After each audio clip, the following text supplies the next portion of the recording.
Hello, everyone. Welcome.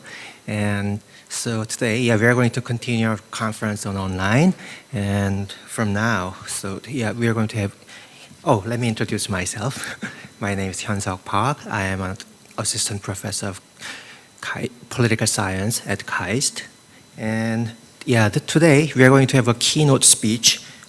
So for this, we invited the speaker, Professor Jung-In Moon. So let me introduce him. So Jung-In Moon is a special advisor to Republic of Korea President for Unification and National Security Affairs. And he's also a distinguished university professor at Yonsei University and Krauss Distinguished Fellow at School of Global Policy and Strategy at the University of California, San Diego, and editor-in-chief of Global Asia, a quarterly journal.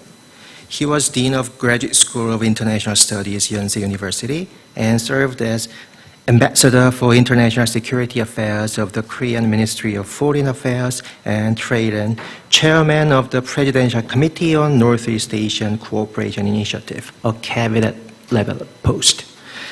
Dr. Moon was a special delegate to the first and second Korean summit, which were held in Pyongyang. And he is currently co-convener of Asia-Pacific Leadership Network on Nuclear Disarmament and Nonproliferation, and chairman of Asia Research Fund, a board member of the Pacific Century Institute and the Korea Peace Forum. And he's also a distinguished visiting professor in KAIST. Okay, so please welcome him. And and we are going to have a 50-minute keynote speech.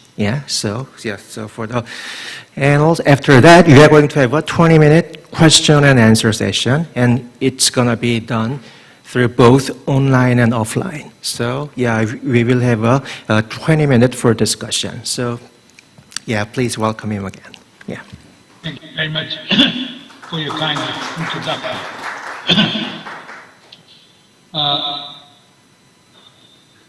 Giving 50-minute talk is too long, therefore I'll make it rather short.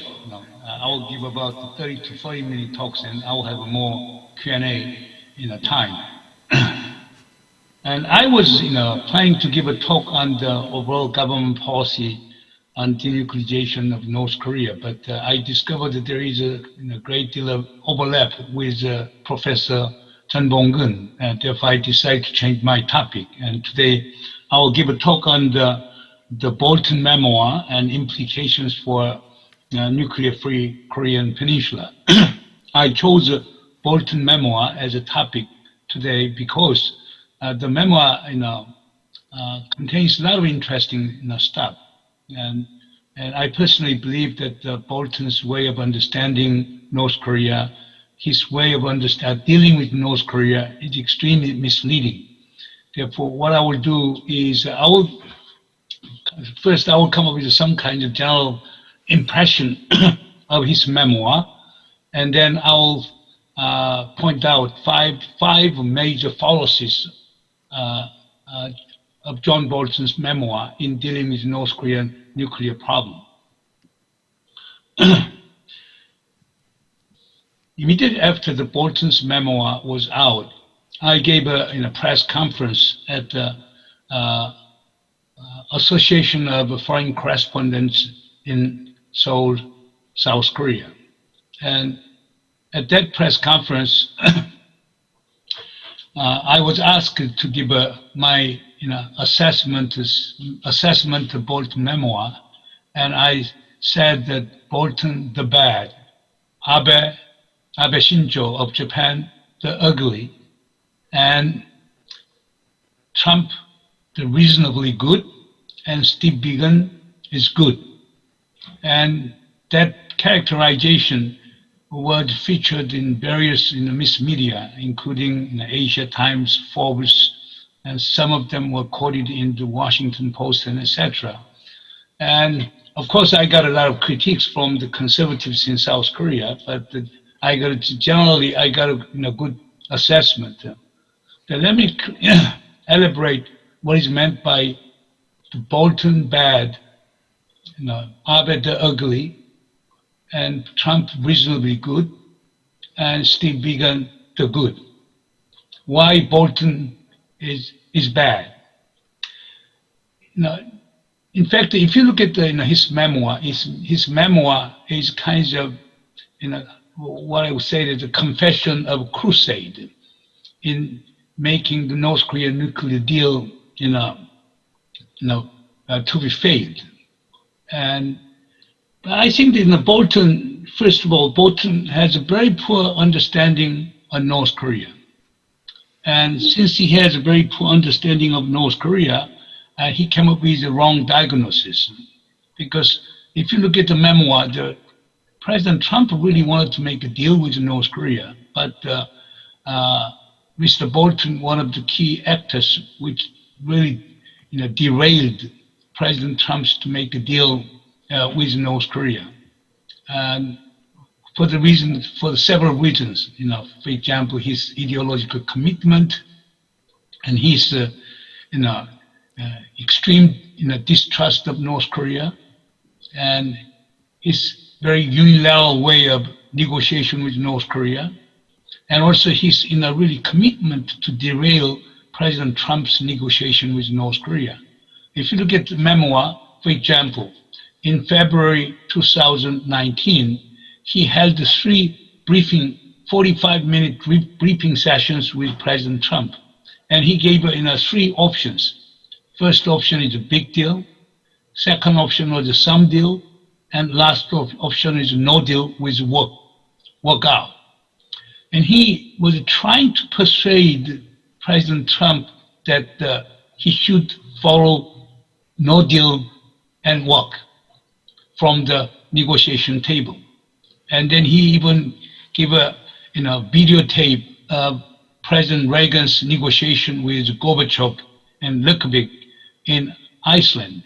In Iceland, you may in 1986, you may recall that they were negotiating about the START treaty, and they couldn't. Reagan could not reach an agreement with Gorbachev, and finally he walked out from the negotiation table, and therefore, Mr. Bolton was trying to show President Trump that working out is not necessarily a bad option. But that kind of indoctrination of Trump, played some role in making Hanoi deal in February, 2019. Let me just get back to that. If you go through the Bolton's memoir,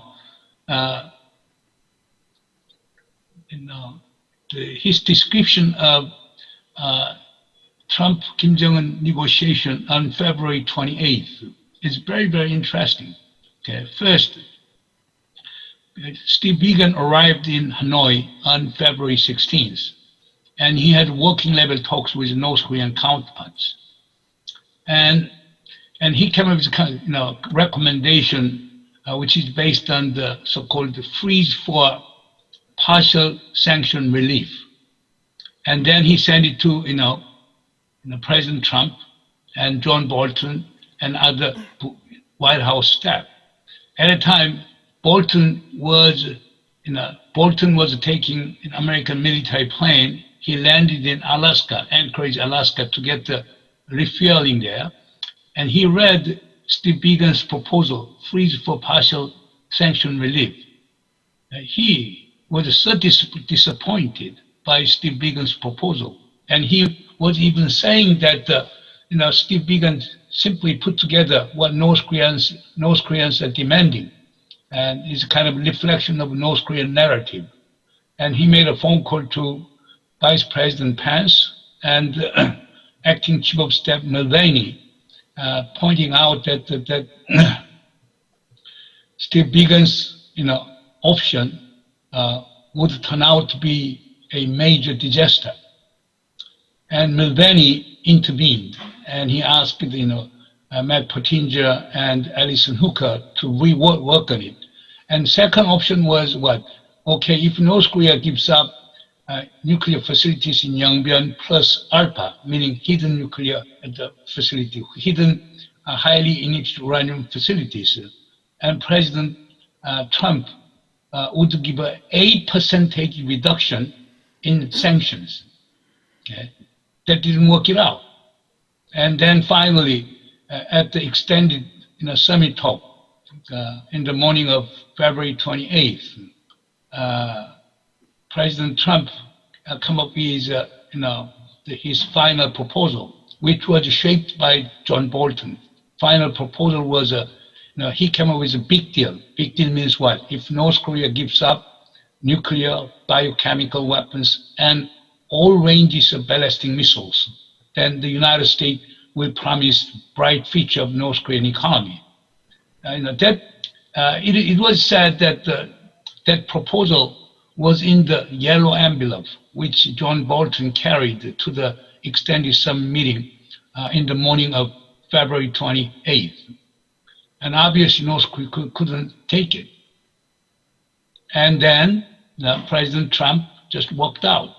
And that was the end of Hanoi negotiation on February 28th, 2019. Of course, there are several reasons. In other words, if you look at Bolton's memoir, Bolton was arguing that, look, Michael Cohen, former attorney for Donald Trump, was giving testimony at U.S. Congress. Okay? And Nancy Pelosi, the Speaker of the House, arranged his testimony on the very day of U.S. DPRK summit talk in Hanoi. And you may recall that Michael Cohen was criticizing Trump as being racist, and swindler, and all these kinds of negative remarks. And according to the Bolton's memoir, President Trump returned from the dinner with Chairman Kim Jong-un to his hotel around 9 o'clock. But at 9 o'clock, the testimony started in Washington. According to Bolton, Trump was watching a televised relay of the testimony almost whole night. That means what? He didn't sleep. He didn't sleep at all in that night. And then he attended the official summit talks, with Kim Jong-un. Given this kind of background, Bolton was telling Mr. Trump that if you return to the U.S. even with some deal, that will be disaster. Not only just Democratic Party folks, but also Republicans will be criticizing with some deal. Then here, what is meant by big deal, some deal, and no deal? Big deal means what President Trump proposed at the extended summit meeting, that was North Korea, you give up nuclear, biochemical weapons and all range of ballistic missiles, then we'll give up. We'll reward you later. That is a big deal. And some deal is a kind of simultaneous exchange between Washington and Pyongyang. Okay, Kim Jong-un proposed that I will dismantle nuclear facilities in Yongbyon completely and permanently in return for sanction relief on the part of the United States. That was seen as a some deal. And no deal means what? Just to walk out from the negotiation table. Therefore, overall format was President Trump proposed a big deal, Kim Jong-un turned it down, and President Trump walked out from the negotiation table. But that was what Mr. Bolton designed from the beginning. And from the South Korean government, it is very bad behavior on the part of Mr. Bolton, because we wanted to make some deal in Hanoi. But if you go back to Pyongyang Declaration of September 19th, Article 5, Section 2 of a Pyongyang Declaration stipulate that North Korea will give up, will dismantle nuclear facilities in Yongbyon permanently and completely in return for reciprocal measures by the United States in accordance with the June 12th Singapore Summit Declaration. Okay? And in fact, that idea was proposed by President Moon Jae-in to Chairman Kim Jong-un. And Kim Jong-un assumed that the President Moon would persuade the United States to accept this Section 2 of Article 5 proposition. But that didn't work it out. That is one of the reasons why North Korea is so angry about South Korea. Okay? Given all these kinds of things, in other words, Mr. Bolton virtually destroyed President Moon's original idea to go for incremental exchange with the principle of action for action. That is why South Koreans, particularly liberal and progressive in South Korea, are so unhappy about John Bolton's behavior. That is why I described John Bolton as bad. Then how about the Prime Minister Abe? Why did I characterize John Bolton as the ugly? If you look at Bolton's memoir, whenever our President Moon met President Trump, the next day, Prime Minister Abe was in Washington and was trying to, trying to persuade the President Trump not to take President Moon's proposal. Okay, and also there is a name for the National Security Advisor to Abe. His name is Yachi. And whenever our National Security Advisor, Chung Yong, visit Washington to have talks with Bolton, then following day, Yachi flew to Washington and tried to persuade Bolton that Ambassador Chung Yong's proposal is the wrong approach. Then what is Japanese position? Japanese position is you never trust North Korea. You never lift sanctions unless North Korea proactively take a dismantling of nuclear weapons. And maximum pressure is best way of solving the problem. Okay. And President Moon is too much pro-North Korean and pro-Chinese. Okay. That kinds of input from the Japanese side, in fact, undercut President Moon Jae-in's effort to resolve North Korean nuclear problem through dialogue and negotiation.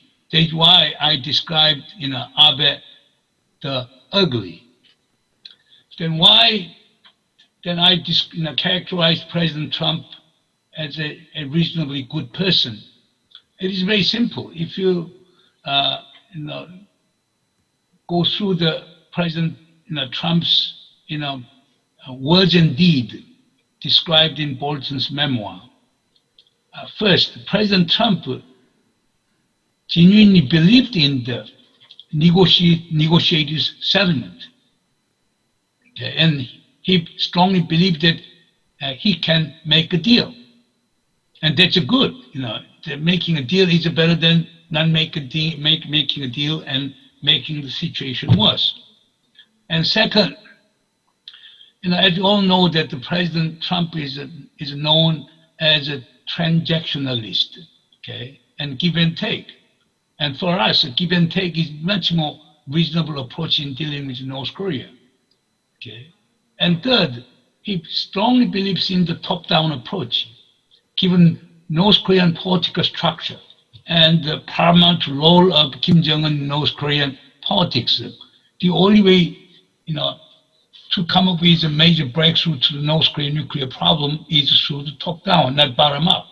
Okay, and Trump strongly believed in this, top-down approach, which we agreed. Okay, and President Trump has a personal trust or personal liking of Chairman Kim Jong-un. That is another good sign, because in North Korea, ultimate decision maker is Kim Jong-un. If President Trump can persuade Chairman Kim Jong-un, then we could have achieved some kinds of negotiated outcome. Therefore, in that sense, Trump was taking in the right approach from our point of view. Of course, those Washington mainstream, Washington pundit would argue that that's a totally nonsensical one. They argue that the only way to solve the North Korea nuclear problem is going through the bottom up, and when all the negotiations are done, then president can come out and make a final protocol settlement of any deal. But we have dealt with North Korea for a long time, past 50 years. We knew that that kind of bottom-up approach would not work because of a very unique structure of North Korean political system called the 수령제, the leadership system. And in that way, in the sense that I would characterize President Trump as the reasonably good person, then why I would characterize Steve Biegun as the good person? Because first of all, he was in constant consultation with South Korea. And while he was negotiating with North Koreans at the working level in Hanoi, he was in constant contact with the South Korean government officials. And then he came up with the most sensible approach. That is what? Incremental exchange based on the principle of action for action.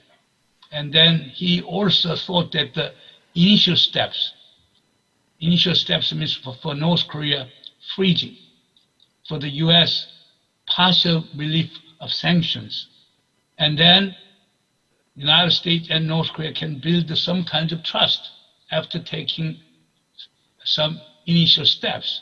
Then they can move into the working out the overall roadmap and actual action plans and etc.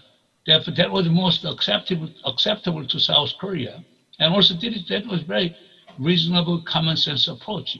That is why I would characterize Steve Biegun as the good. Okay. Now, having said that, the bad Bolton, the ugly Abe, the reasonably good Trump, and the good Steve Biegun. Then, what went wrong with John Bolton? If you read his memoir, chapter 1 and chapter 4 are fully devoted to the North Korean nuclear issue.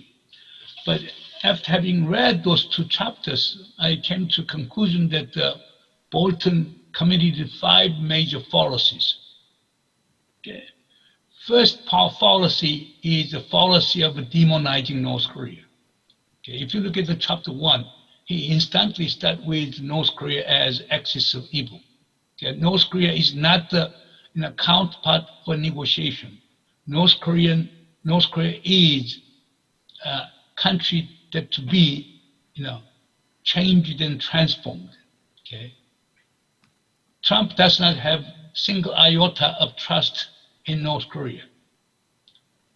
Therefore, this demonizing North Korea, that should constitute the first major fallacy on the part of John Bolton. Demons do not negotiate, okay? And we are all talking about the negotiation.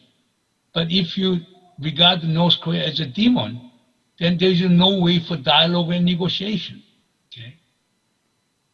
And I would say that was a first fallacy. Second fallacy comes from his misreading of North Korean intention. Bolton, like mainstream intelligence analysts in Washington, D.C., Bolton has 2 faulty assumptions in North Korea. First, he believes that North Korea will never give up nuclear weapons through dialogue and negotiation. North Koreans, want conflict than peace. Kim Jong-un wants conflict than peace. Kim Jong-un wants, autarkical economic system than integrated economic system. And Kim Jong-un wants nuclear weapons rather than denuclearization. Why? He argues that like with many, traditional North Korean analysts in Washington, D.C., he argues that if Kim Jong-un gives up his nuclear weapons, then he will lose his grip on political power, and his regime is bound to doom. And because of that reason, North Korea will never give up nuclear weapons. Second faulty assumption is that John Bolton seems to interpret Kim Jong-un's, intention in the following way. Kim Jong-un's ultimate goal is to liberate South Korea from American imperial occupation. Therefore, getting Americans out of South Korea and liberating South Korea through its united front strategy is the ultimate goal of Kim Jong-un and the Korea Workers' Party. But as long as the Americans are staying in South Korea, then Kim Jong-un cannot push this strategy. Then Kim Jong-un's strategy is what? To have nuclear weapons and have intercontinental ballistic missile. And if North Korea begin to, threaten the United States, then it is likely that U.S. will disengage from South Korea. Then North Korea will take the moment to make a major maneuver in South Korea. It is so-called the decoupling, the assumption of decoupling is deeply embedded in John Bolton's analysis of North Korea. I really don't think that his analysis is correct. Okay, and given my interaction with North Koreans, and I attended the first Korean summit, second Korean summit, and third Panmunjom summit, and finally Pyongyang summit. Therefore, I attended all four. I'm the only person who attended all four inter-Korean summits. But particularly up until in September 2018, when I met the leading figures of North Korea, including Kim Jong-un and Kim Il-sung, his sister, and North Korea has clearly showed their intention to give up nuclear weapons, if terms are right. Okay? If terms are right. Therefore, given that one, I think John Bolton's understanding of North Korea, John Bolton's understanding of North Korean assumption seems to be extremely misleading. The third fallacy which John Bolton committed in his memoir is lack of understanding North Korean capability. Bolton argues that the time is on North Korean side, which is true in a sense. If you look at the most recent statement by U.S. Strategic Command, the North Korea has been intensifying the speed of developing ICBMs and tactical nuclear weapons. Therefore, in the time could be on the part of North Korea. But at the same time is on nobody's side. Okay? If we let the North Koreans strengthen its nuclear arsenal, then our response to North Korea will be further, hardened. And then when there is a so-called hard-to-hard confrontation, we cannot rule out the possibility of a major conflict escalation on the Korean Peninsula. We do not want that kind of development. Therefore, in other words, the time is not necessarily on the North Korean side. The time is on nobody's side. And also, his basic, John Bolton's basic strategy on North Korea is the one is maximum pressures. Okay, his understanding is this: get the maximum pressure in North Korea through sanctions. Then North Korea will surrender. If North Korea does not surrender, okay, and shows provocative behavior, United States should punish North Korea through military actions. Therefore, for Bolton, maximum pressure and military action go together in tandem. But in doing that, he seems to underestimate North Korean capability. North Korea has been under sanctions since the Korean War. North Korea has shown enormous resilience in dealing with the sanctions. And also China and Russia have always been some kinds of saboteur of North Korea. That is why North Korea has not fallen apart. And Bolton seems to wrongly believe in this maximum pressure strategy. Okay? And also he underestimated North Korean capability to deal with American pressures, okay? Either through the self-reliant strategy or through the close consultation and cooperation with China and Russia. And for example, everybody was predicting that if sanction continues, okay, North Korean regime cannot last end of last year, okay? But still, now North Korea has COVID-19, okay? North Korean borders are completely locked down, yet North Korea is still surviving, okay? Therefore, not only sanctions, but also this, the pandemic have driven North Korea to the worst situation, but we do not detect any signs of collapse in North Korea. Right now, North Korea has one more element, that is flooding. Then you have sanctions, the border lockdown, and the flooding. I don't know what will happen, but my guess is North Korean regime will survive. Okay, therefore, Mr. Bolton seems to underestimate North Korean capability to confront the United States.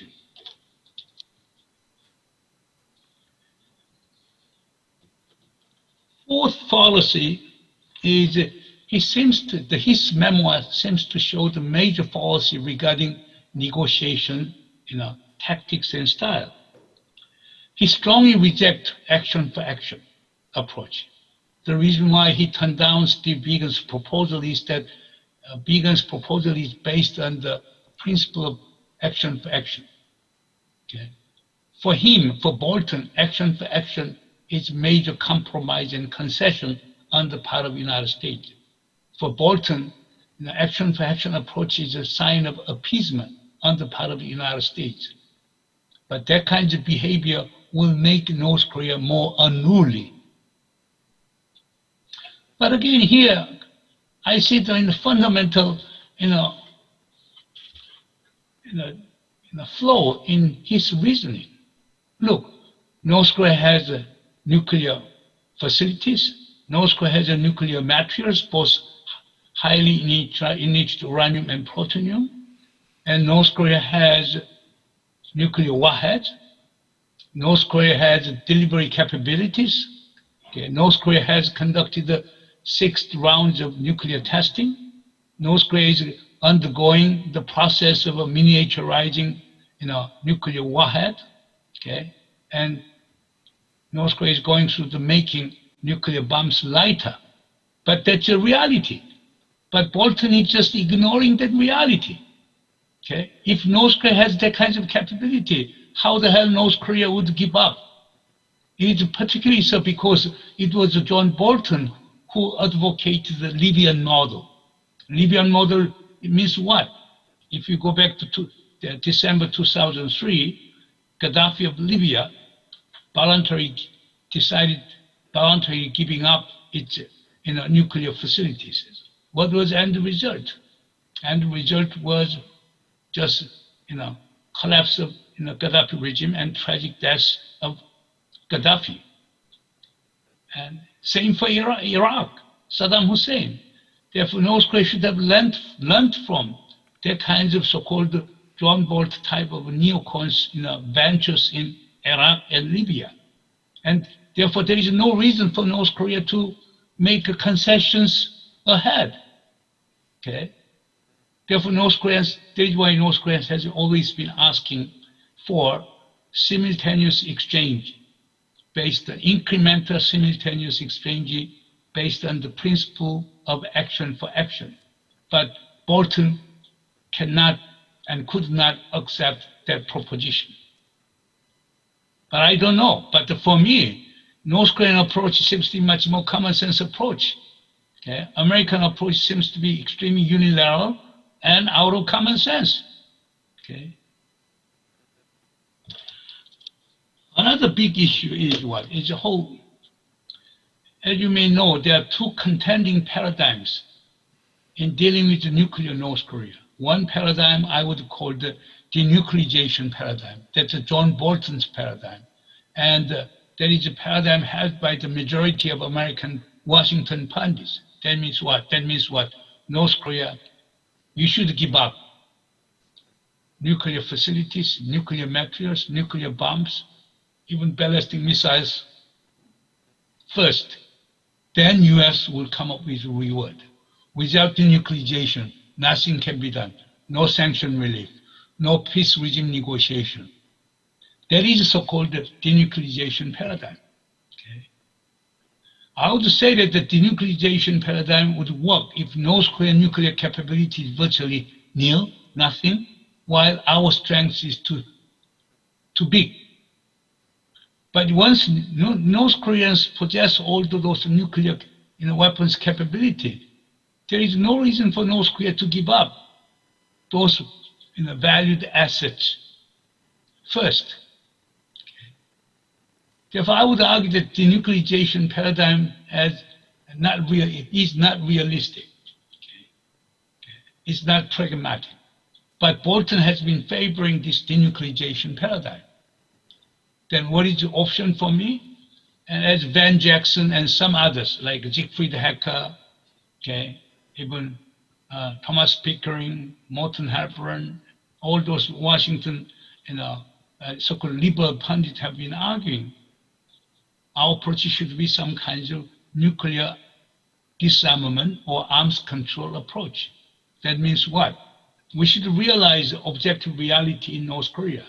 We cannot recognize North Korea as a nuclear weapon state. However, we should be aware of North Korean nuclear capability.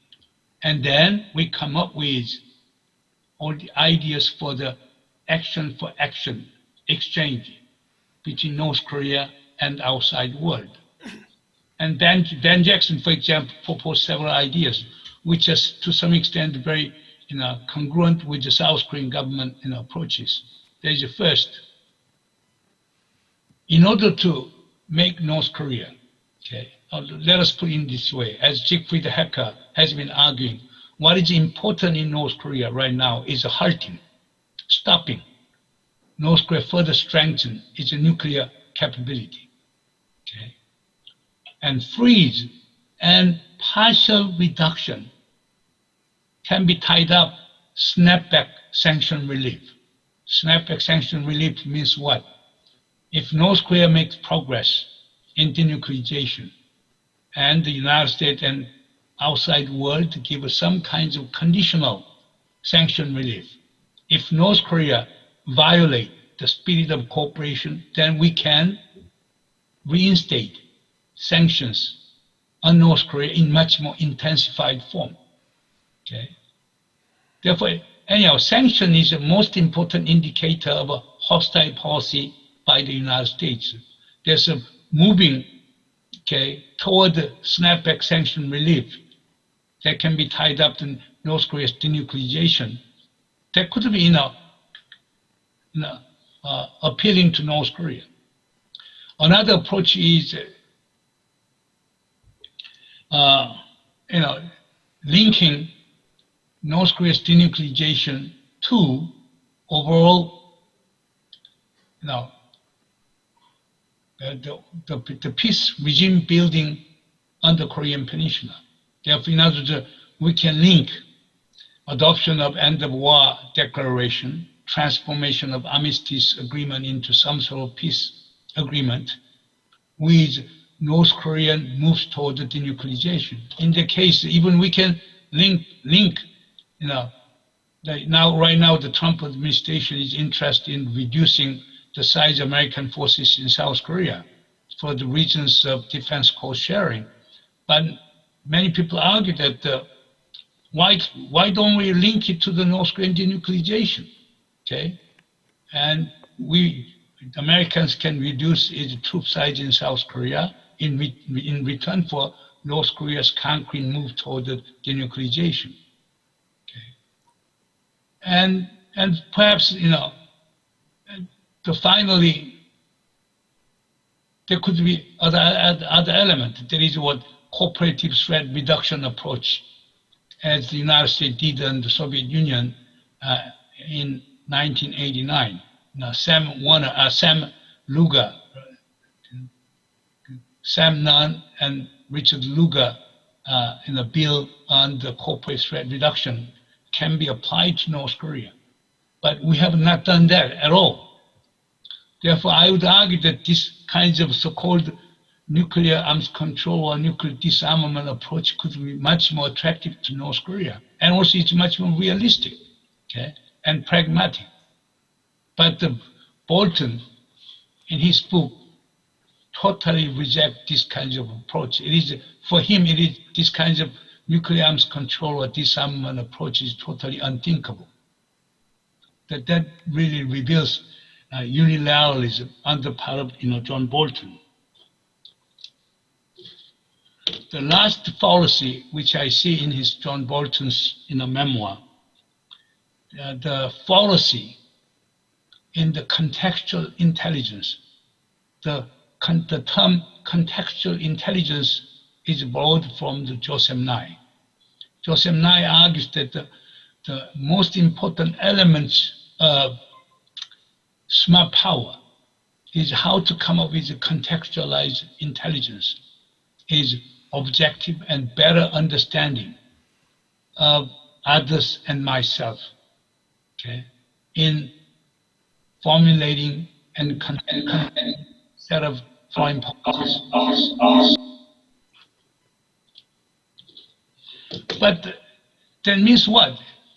I think John Bolton, since the days of the Bush 43, meaning the 2002 on, he seems to have a very, very biased way of understanding North Korea. He should have been influenced by so many hardline, North Korean analysts. In fact, in his book, he described Nicholas Eberstadt at the American Enterprise Institute as the best North Korean specialist in the U.S., which I do not buy.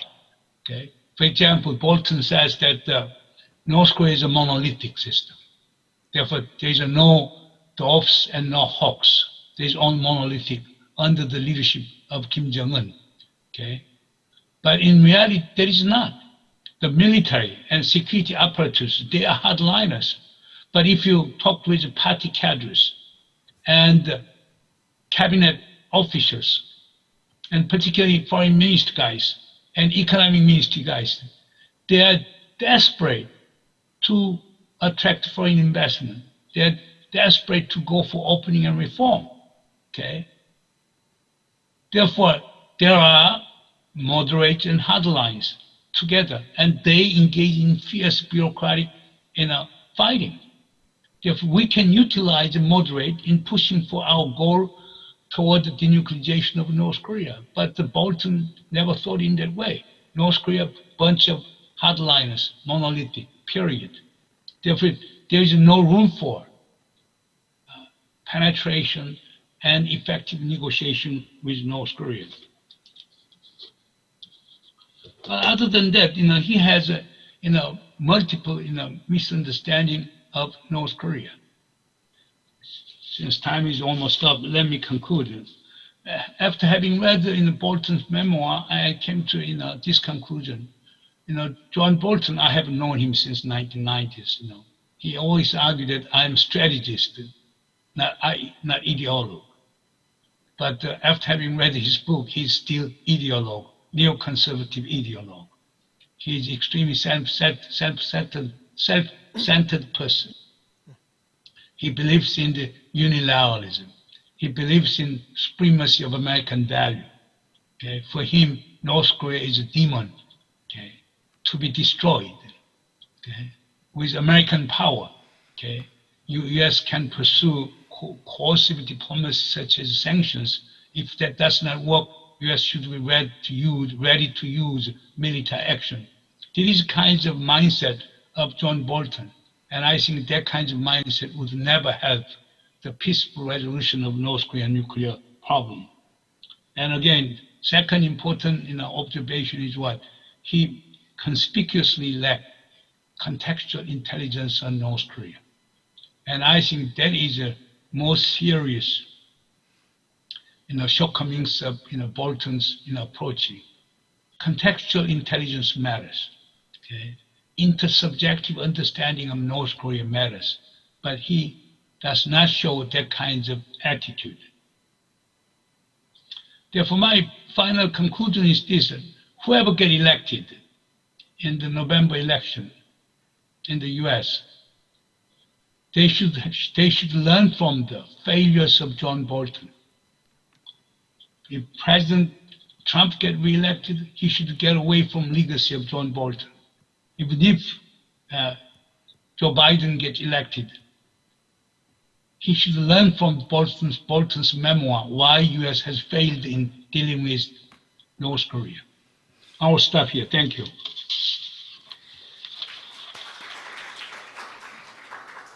Yeah, thank you very much for Dr. Moon.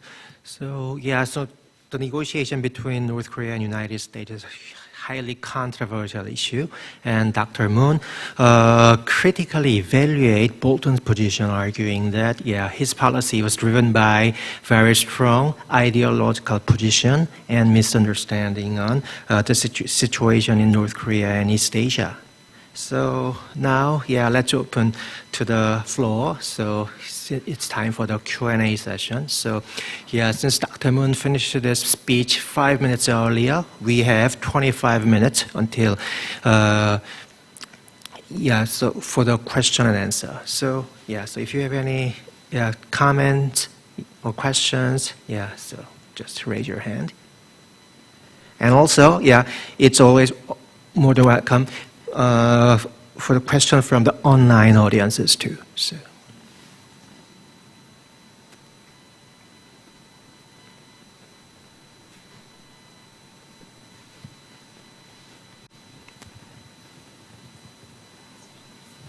Hi, Doctor. Thank you so much. Oh, hi.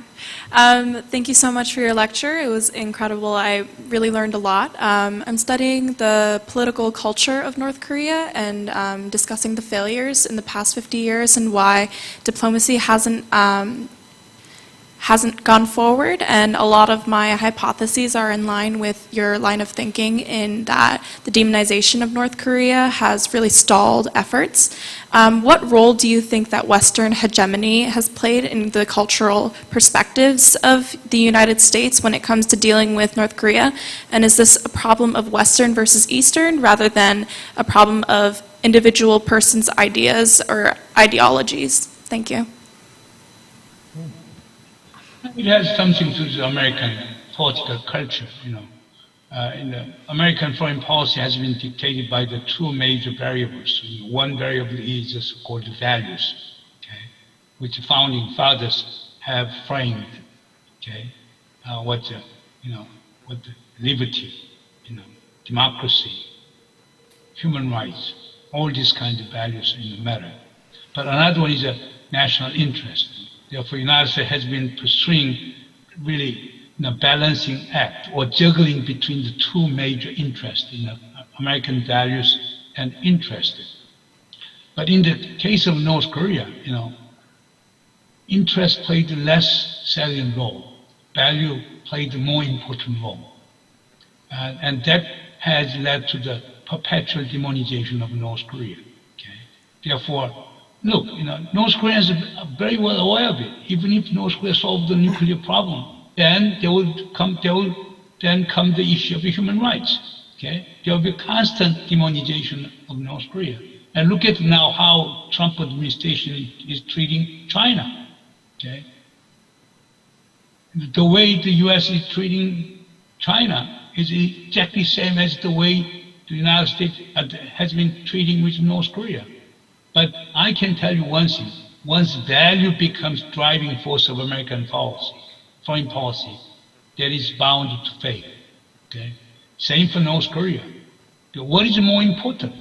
Okay, human rights in North Korea. Yes, if North Korea becomes open, if North Korea of the market system, if North Korea has an expanded civil society, no matter what U.S. think, that North Korean people themselves will strive toward greater democracy and human rights.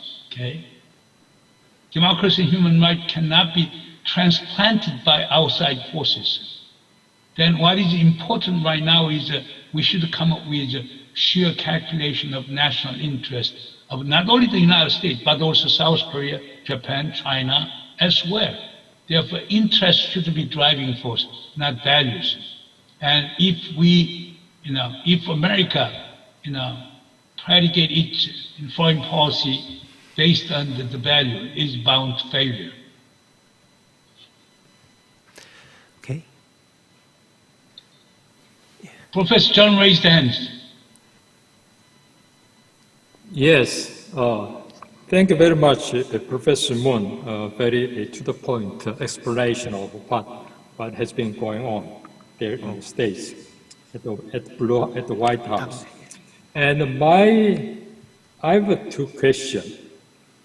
One is you come with such person as the ugly, bad, good, and the reasonably bad. But I want to find out who is a strategic and reasonable. We need we need more than just a good person who could be strategic and very reasonable. And my second question is that I am very much looking forward to have a third summit. And one of the reasons is that very soon between Kim and Trump, the people are expecting, there could be Biden, could be, or maybe not. But when Biden becomes president, here's some problem. First, it could take at least maybe a year, reviewing time and some, get to know time, and it's very hard to open dialogue with the DPRK. So it could take at least more than a year. And secondly, Biden presidency could be very cautious, very measured, and also they are primarily could engage in a U.S.-China security dialogue. They don't have much a kind of policy focus to get into North Korea. And finally, my point is that, previously there was an agreed framework between, U.S. democratic government and DPRK. But when there was a Bush government, a Republican government, they didn't like the agreed framework, U.S. DPRK of 1994. They just threw that away. So my just hunch, my feeling is that, U.S. Republican government and DPRK open a dialogue, make some small progress. There could be a foundation for the further development. Then, if there is a democratic government, that could be much better. So is that, if this kind of thinking is okay, how do we make this third summit could happen in this very short time period?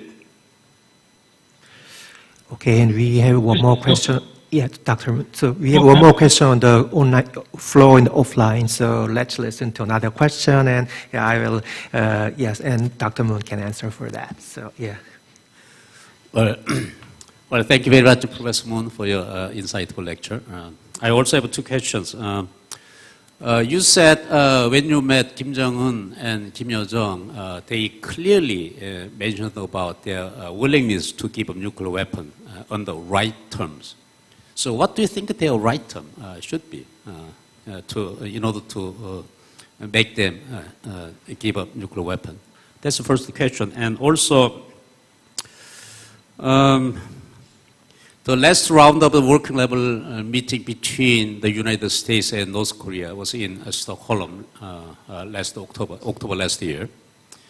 And do you believe sooner or later there will be another round of working level contact between the U.S. and North Korea? Some people are talking about the so-called October surprise, meaning that in October, maybe some remarkable diplomatic progress can be made. So do you think that is a possible scenario, given the COVID-19 and U.S. presidential election is coming soon? It seems to me U.S. foreign policy is in a complete chaos right now. So what do you think? Yeah, Dr. Moon, please. We have one more question? No, go ahead, Dr. Moon. With regard to the Professor Chan's, the first question, who is more strategic? Everybody thinks that, he or she is strategic. Okay? But problem is that how to look at their behavior from your own national interest. Therefore, the reason I use the term the good, ugly, bad is simply because from our national interest point of view, particularly Moon Jae-in government's point of view, which actually is more beneficial to our national interests. From that angle, I would say that Bolton was bad, Abe was ugly, because he could have consulted with us, but he didn't do that. And the Japanese government was trying to sabotage whatever we do. That was ugly. We are neighbors. Okay? And Trump was reasonably good because he was listening to President Moon's demand. And Steve Biegun, as I pointed out, he was in constant consultation. He came up with this much more compromised proposal. Therefore, I was looking from that angle. And another one is, I think that Dr. Lee Sang-hyun and Professor Chan had a common question about the possibility of third summit.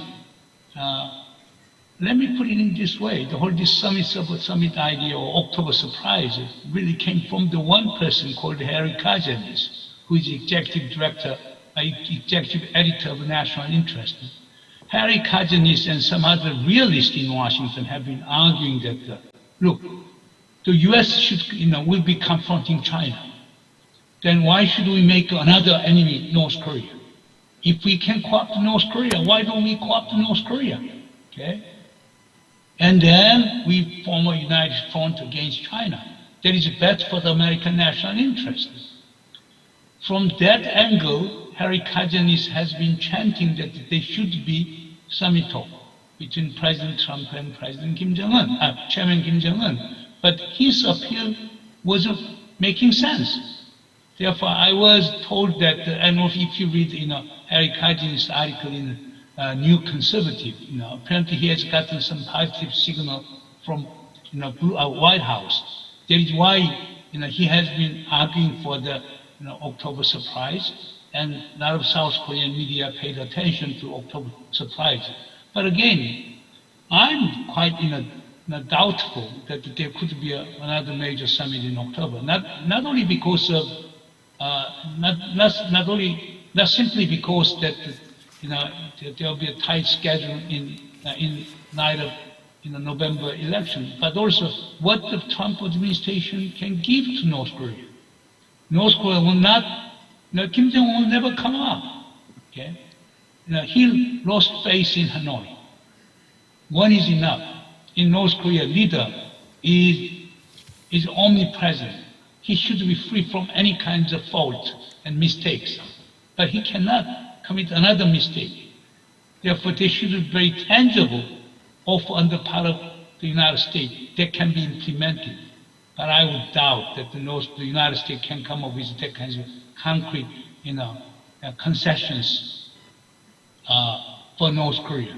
Therefore, I'm somewhat skeptical of October surprise idea. And now going back to Sang-hyun, what Kim Jong-un wants, what North Korea wants, very simple. And I particularly after Stockholm meeting, the Ambassador Kim Myung-gil made it very clear. And afterwards, Kim Yo-jong and several others made that point. What North Korea wants is what? North Korea wants removal of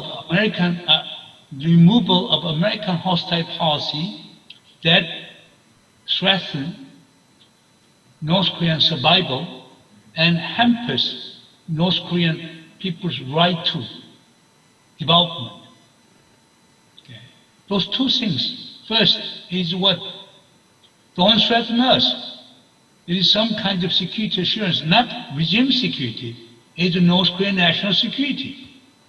Another issue is what? Let us have our right to development. Meaning what? Lift sanctions. Therefore, what North Korea wants is, I would say, the three things, given my interactions with North Korean leadership. Now, folks, first, right to survival and security. Second, right to development. And third, right to recognition. Okay? Therefore, security, development, and recognition are the three things which North Korea wants. If those three things are satisfied, North Korea is willing to give up nuclear weapons. As Kim Jong-un said at the Panmunjom summit talk, okay? If North Korea, the United States, recognizes us, does not threaten us, why the hell should we have nuclear weapons and suffer from it? Okay? And denuclearization was the lasting will of my grandfather and my father. And I take his statement very seriously. And also remember, when President Moon Jae-in gave a public speech in the May 1st Stadium in Pyongyang on September 18th, in 2018, nobody would have imagined that the South Korean president giving a speech to 150,000 audience saying that your leader and I agreed to go for denuclearization.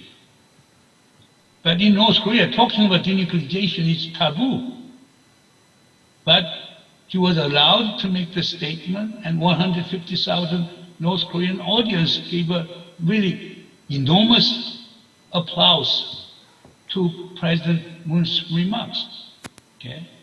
North Korea is what people say is a theater state. Okay? All this protocol, gesture, they make a big difference. But the very fact that Kim Jong-un allowed President Moon Jae-in to make the statement in front of 150,000 North Korean citizens, and I think that is really what North Korea is committed. Symbol matters. Symbol and substance, they go together, particularly in North Korea. Yeah. Okay, so we have a few questions from online audience. The next question is from anonymous audience from the online. And so let me read the question we got through email. So first question is, to what extent does Biegun's proposal of incremental exchange based on action for action incorporate the issue of verification mechanism, whether through the IAEA or bilaterally? Yeah, that's the first question.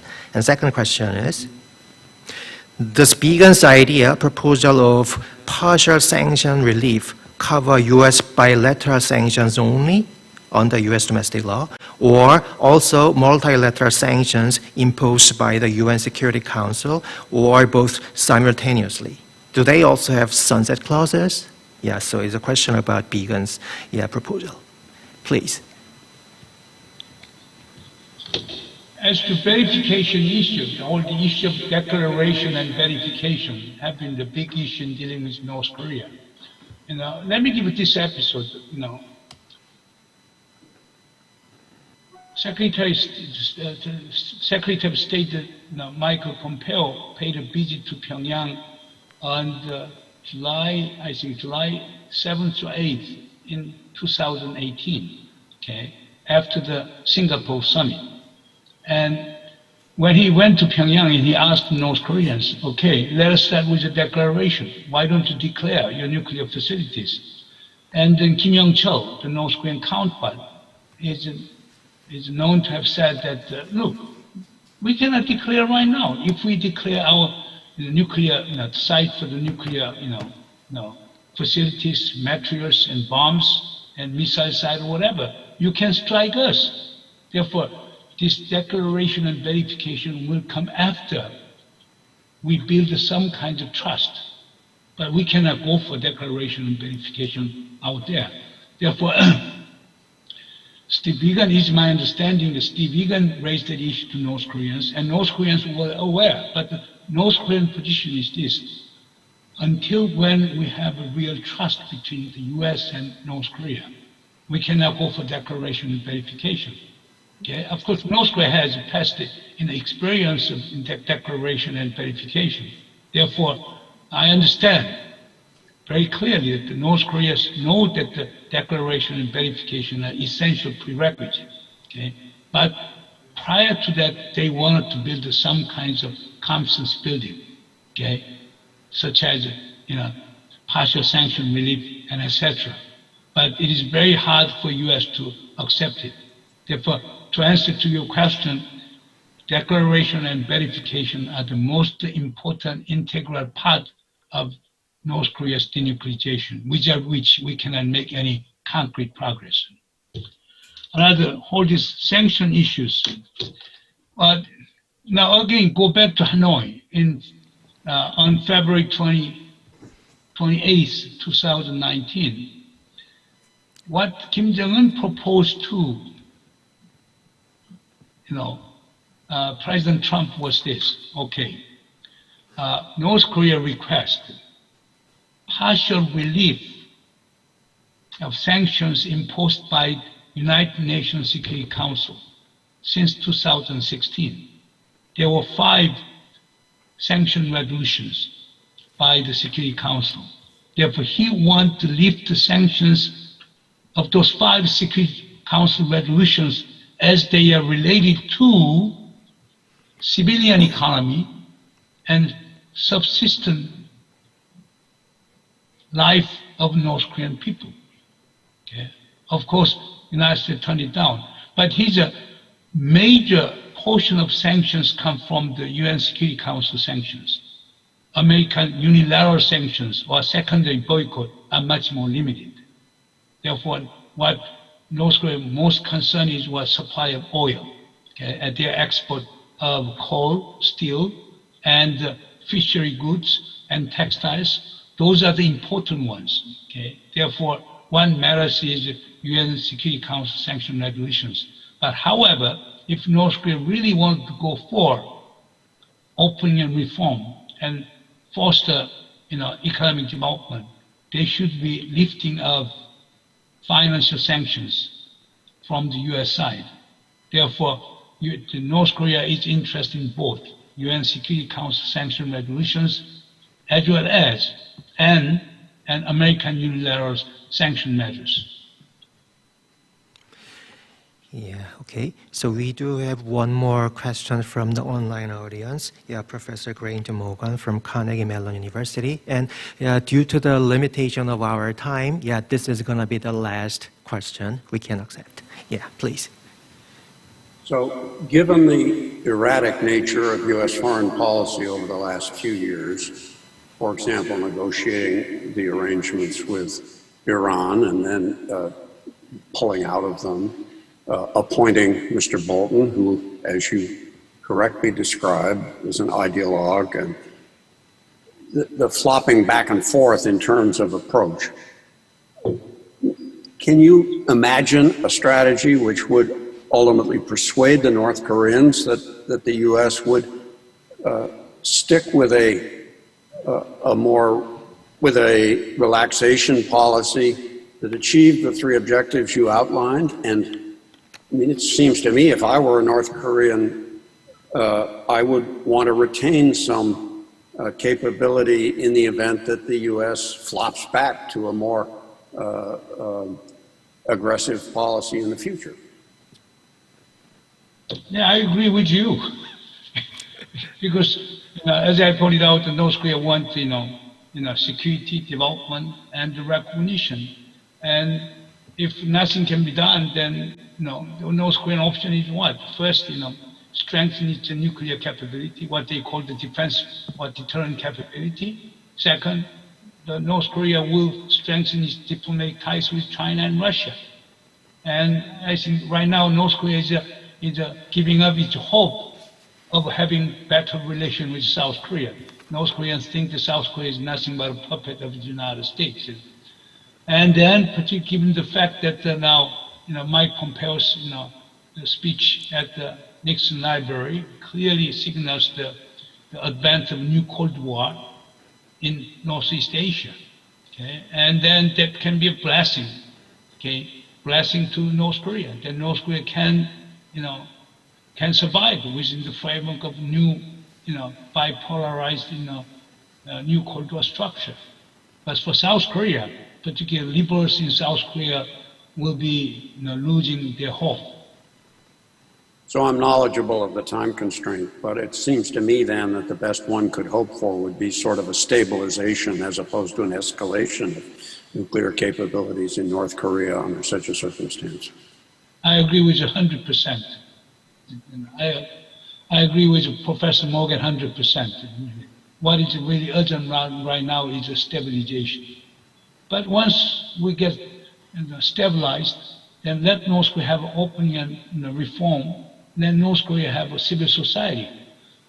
And if we can build the internal driving forces for denuclearization in North Korea, we might have a better chance for the negotiated settlement, as the Obama administration did with Iran. And I think that can be replicated in North Korea too. Okay, so yeah, due to the limitation of time, so yes, we should end now. So we are going to have a short break and come back in 10 minutes. Before the end, yeah, so thank you very much for Dr. Moon. Yeah, give him a big hand. Yeah.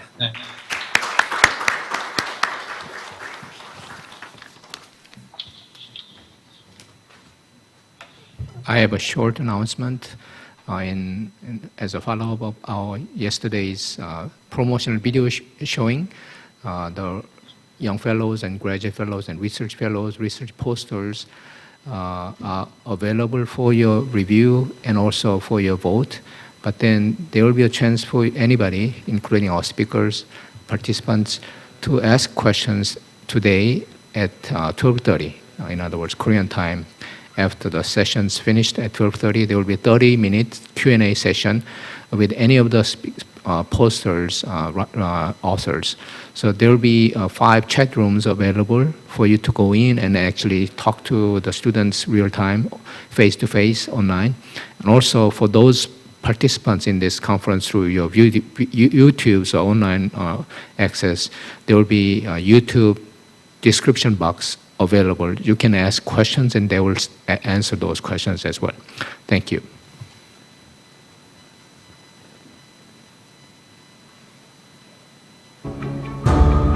한국판 유질은 선도국가로 도약하는 대한민국 대전환 선언입니다. 추격형 경제에서 선도형 경제로, 탄소 의존 경제에서 저탄소 경제로.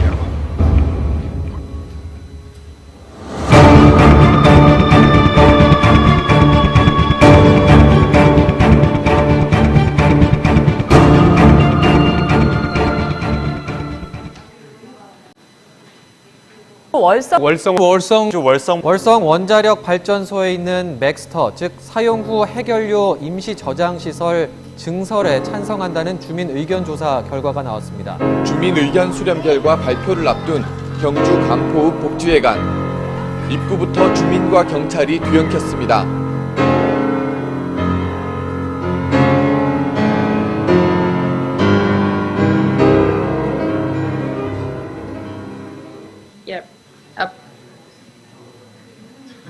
Hello, I'm Leah. I'm Sania. I'm Sangbin. And we're going to present on our research on how to improve public acceptance of nuclear power in South Korea. So currently, Korea depends on nuclear as for energy security and as a clean source of energy. However, due to scandals over the past decade, as well as the Fukushima disaster, public trust has been ruined. So our goal is to recommend policy solutions to KEPCO and the Korean government to improve public acceptance. So I hope you watch our research. Wow, 28 seconds. Oh, so good. Good job.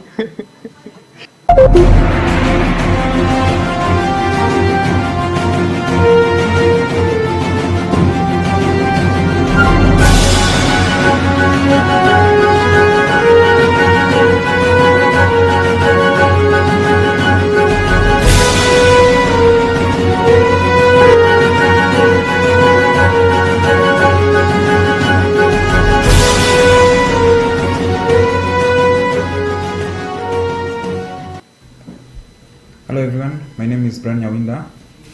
I work for Kenya Nuclear Power and Energy Agency, and currently I'm a student at Seoul National University, and our group consists of Phil and Zoe. We're going to present on the prospect of Kenyans introducing their first nuclear power program. And according to the East Coast Power Development Plan of 2019-2039, Kenya's annual forecasted electricity demand and peak load are expected to grow throughout the planning period. And for Kenya to satisfy demand, they need a safe, reliable, affordable, and sustainable source of power, which nuclear is one of the sources they're considering. And also doing a case study of the nuclear exporter countries and their capacity in supplying Kenya with a nuclear reactor. Hi, our team is and has complicated love. I'm Jongwon Park from South Korea, majoring in International Area Studies. My name is Aryan Agrawal. I'm majoring in Economic Policy from Sion School. I'm Stacey Achoki from Kenya, studying nuclear and radiation safety at KAIST. Our research topic is nuclear aspiring country, and our question is, what are the policy implications of Saudi Arabia's nuclear power plant? If you want to know more, go on the link below and see our 5-minute video.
Hello, my name is Tan Chang. I'm a research fellow in NEREC this year. This is 30 seconds promotion video of my research. The title is The Implication of Disarmament Through Recognition as a De facto Nuclear Weapon States for Nuclear Non-Proliferation. If you are interested in my research, please check my 5-minute presentation video. Thank you. Come join me to hear about the current system of nuclear non-proliferation and disarmament treaties, and to learn about the state of women in leadership in this field.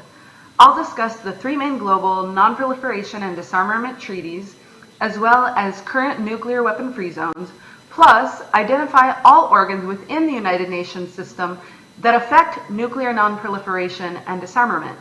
But that was just the base of my research. My main focus was to assess the status of women in leadership across all of these organizations.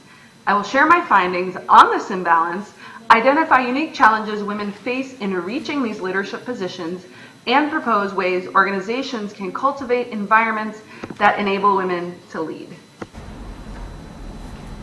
Hello, my name is Yasil Wu. I'm a PhD candidate in War Studies at King's College London. My research question is the following. does South Korea have agency in the North Korean nuclear crisis, especially during the administrations of George W. Bush, Obama, and Trump? In line with the realist theory, most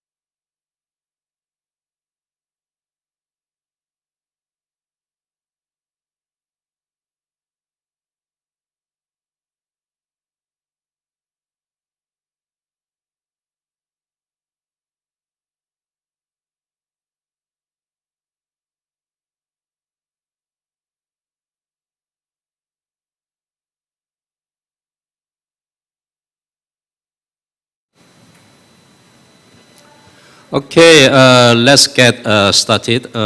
This is the panel which will discuss examining paths forward for DPRK denuclearization. I'm sitting in a conference room here in Daejeon Convention Center, and all the fellows are here. So, but all the speakers are connected online. So I think this is a quite interesting combination of online and there's online fellows as well, so in the foreign countries. So I think this is a quite interesting combination of online and offline meeting, and I think it is quite a new fashion of international conference. Anyway, welcome to the panel. My name is Sang-Hyun Lee. I'm a senior research fellow at the Sejong Institute in Korea, and I'm also serving as a president of the Korean Nuclear Policy Society. And I welcome all of you to this interesting panel. Well, this panel, we invited 6 distinguished speakers, and because of the time limit, I may have to control time a little bit strictly because our fellows have another program after this session. So I will ask each speaker to consume 15 minutes maximum. After that, I will ask you to stop, okay? All right, without further ado, let me invite our first speaker on the program, Professor Jeon Bong-gun, who's a professor at Korea's National Diplomatic Academy. Professor Jeon, please.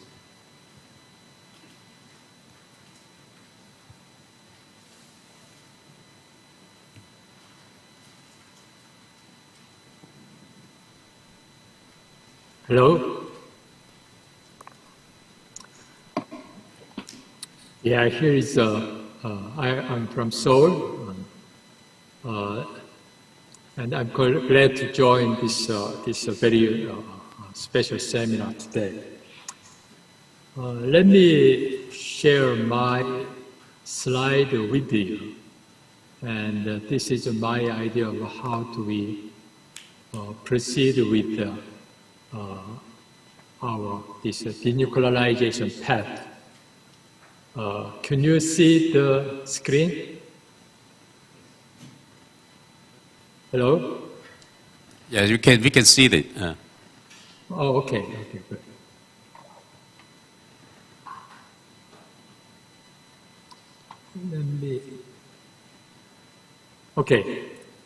Let me start with my own summary that what I want to talk today.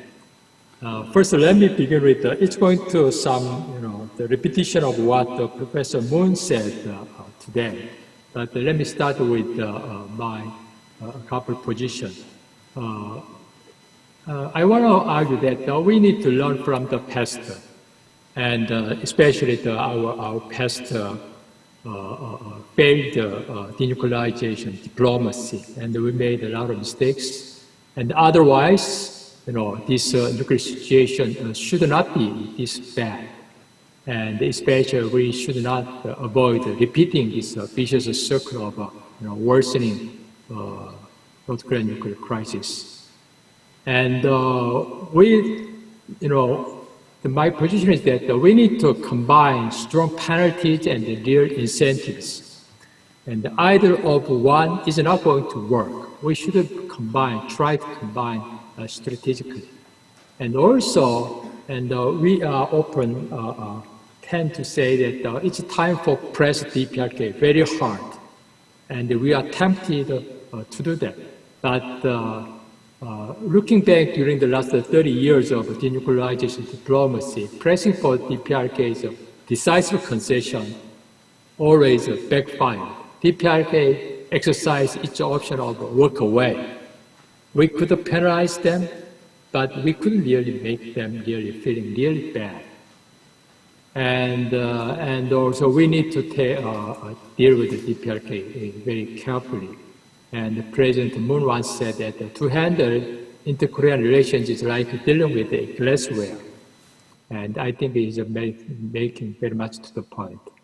And also, we should have a consistent and sustainable North Korea policy so that the DPRK could adapt to. When we are having swinging back and forth between sunshine and the containment policy, DPRK is going to just wait until there is a sunshine policy. But during the sunshine period, DPRK knows that there could be a containment policy coming. Then DPRK is going to act very strategically. They just pretend to engage in dialogue, and pretend to receiving any provision of foods, but they're not going to do their homework. And also, we should never underestimate nor overestimate the DPRK's nuclear desire. During the last first 20 years or so, we always underestimated the DPRK's nuclear desire capabilities. So if only add some pressure, they may just stop doing it. Nowadays, things have changed the other side. Now we think that DPRK is never going to give up the weapons. But either way is not really strategically a correct position. And so also I learned that we always pay more to the DPRK tomorrow than today, as DPRK accumulates more weapons. So always I was thinking that the earlier we have negotiations and agreements, it's the better. And also, when we are dealing with the DPRK, I just want to emphasize we need to return to the very basics. Why DPRK, have nuclear weapons? Why they want to have nuclear weapons? They want to have security, domestic politics, and they want to have international prestige. They paid a lot of cost, very high cost to pursue that. And then I think in order to make them roll back their nuclear program, I think we need to take care of their security problem, the politics problem, the prestige problem. Otherwise, DPRK is not going to give up their weapons easily. It's not a pressure, but a coincidence of interest that makes DPRK to agree and especially to stay in the nuclear agreements. It's easy to come to the table. When they are feeling very uncomfortable in crisis, they usually tend to come to the table. And they pretend to make agreements. And then all this very strong pressure and crisis are gone, they just return to their old habit. So in order to make DPRK stay on course, especially to keep these promises, we need to make a very cautious approach and to make the interests are met with our positions. And also, we need to create an environment for denuclearization to have a sustainable agreement. In fact, as you know, in this NPT process, these non-nuclear weapon states are pressing a nuclear weapon state to give up the weapons.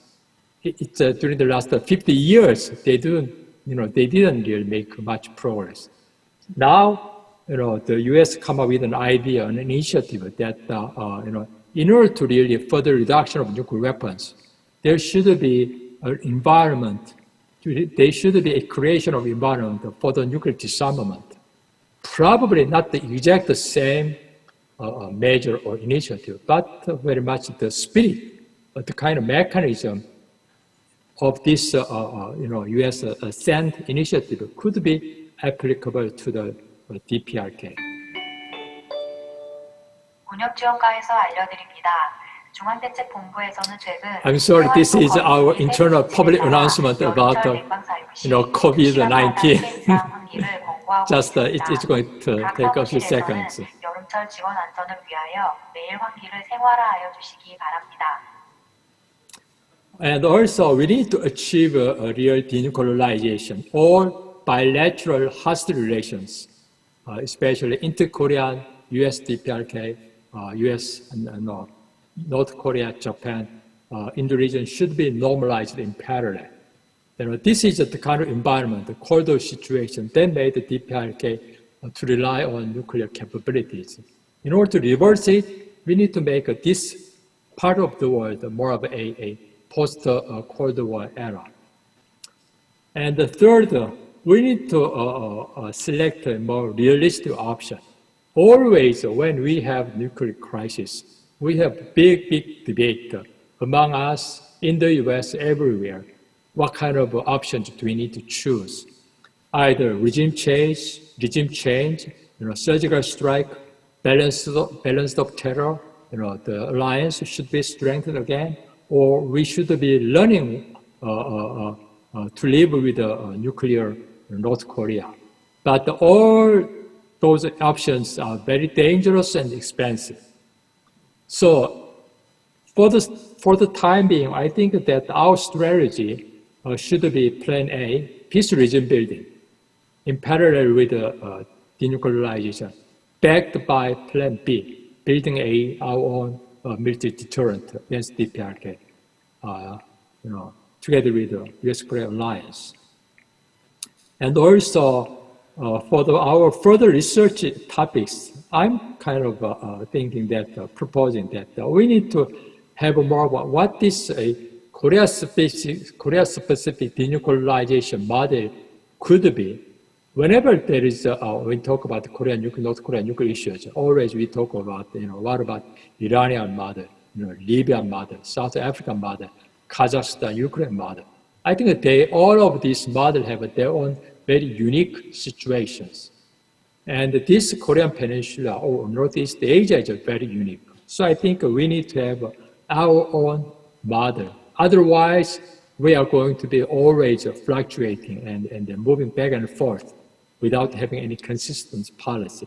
That is, I think, what we need to do among our the civilian experts and government officials. And also, it's going to be a little bit far-fetched, but I think we need to pursue the possibility of Northeast Asia nuclear weapons free zone. Already South Korea and North Korea, once we declared nuclear weapon free Korean Peninsula in our denuclearization declaration. And also a couple of years ago, Chairman Kim and our President Moon was agreed to pursue this nuclear weapons-free Korean Peninsula. And also, as we know that Japan has 3 no nuclear policies. So already this Korea, Japan, and DPRK has a kind of a no nuclear weapon policies. So at least we could have some, we could explore this idea of a nuclear weapon free zone, and it could be connected with Mongolia, and it could be connected with Southeast Asia Bangkok nuclear weapon free zone treaty. And also, I have my own DPRK, denuclearization roadmap. I will show it shortly. But I think having my own roadmap is not going to be work. We need to have some, common ground, with a common understanding. We need to have our own, denuclearization roadmap so that we could share. So we could, share among our policy community, and we need to persuade our government people to follow that. Those are my positions. I will come to a couple details on this position. I have about 4 or 5 minutes at most. This is a kind of option that we have. I think probably we were in position A in 2017, and still I think we are moving back and forth in this way somewhere. I think all other options, living with a nuclear North Korea and balance of terror and forced denuclearization, those are very expensive and very dangerous. So I believe for the foreseeable future, our only option and our option we need to work very hard, diligently, is this peace regime building process. That means that the denuclearization goes in hand with the peace agreement process. Yes, DPRK, diplomatic normalization, and Northeast Asia security cooperation. And there is some contentious issues when we are going to have this nuclear agreement, nuclear negotiation with the DPRK. Again, here is a couple issues that I want to present and discuss with you. And either big deal or small deal. I think I prefer just small deal. Big deal is too much to work with.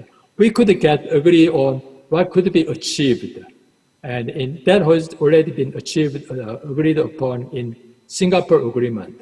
So what we need to do is we need to take some really one step, and that's going to be, I think, a small deal. In that case, U.S. Could ask for dismantling of Yongbyon or plus, or definition of denuclearization and the roadmap as DPRK US is asking for. And also, US need to also provide its own, roadmap and the kind of corresponding measures. And also, I agree very much with Professor Moon Jung-in, who presented earlier that fissile material production freeze is our primary goal in this coming negotiation. And in that case, we could buy some time. Otherwise, we are losing time. At this moment, the very moment, the DPRK is accumulating nuclear weapons. Probably, I don't know, at the speed of 6 to 8 weapons per year. But without this freeze, we cannot really, proceed with the dialogue.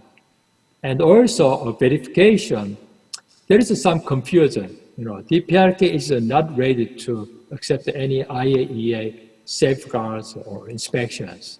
But when already we have a little bit of a too high criteria or goal, I think we need to live with a much lower or reasonable, a small step verification mechanism.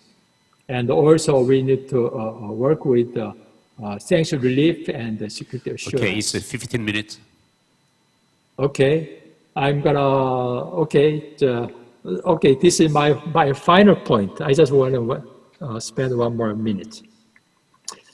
When we are, about the peace regime building, either it could have a peace regime with a peace treaty or without peace treaty. When we are pursuing peace treaty, the middle step could be, war end declaration, and then a peace regime peace treaty negotiation. I'm thinking that's going to be very difficult and very complicated because of this includes about US forces here, United Nations command here, and China's participation problem.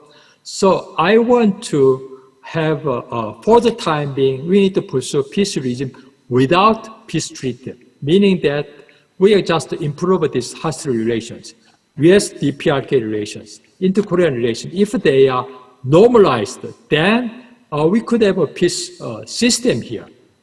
And only when we have a reasonable advancement of US-DPRK relations, inter-Korean relations, then I think we are having much better environment to pursue with this peace treaty problem. So I just want to emphasize that all these measures should be handled comprehensively. Otherwise, we are looking for any one answer. It's not going to work. So I better stop here, and here is my own roadmap. But that's for your information. Thank you. Well, thank you, Professor John. I think it is a quite a good starting overview about the denuclearizing North Korea. Okay, now I would like to invite a second speaker, Professor Bipin Narang from MIT, United States. Please. Thank you. Good to see everybody. Thank you to Professor Im-Meng Sung for organizing this in uncertain times and COVID. Hope everyone is healthy and safe. I'll keep my remarks brief and talk a little bit about where we are, how we got here, and where we can go with North Korea in the denuclearization process. So I start with basically 3 observations or assumptions. The first is North Korea is a nuclear weapon state. It has demonstrated the ability to develop not only simple fission devices, but likely boosted fission, potentially thermonuclear nuclear weapons. And it has also demonstrated the ability to reliably deploy and fire a wide range of short-range, medium-range, and long-range ballistic missiles. They may not be perfectly reliable, but they're plausibly reliable, and it is a de facto nuclear weapon state. That's the first observation or fact. The second is that so long as the Kim family runs North Korea, it's unlikely, almost certainly, not going to voluntarily surrender its nuclear weapons program. And the third is that taking away North Korea's nuclear weapons program and arsenal by force is essentially off the table.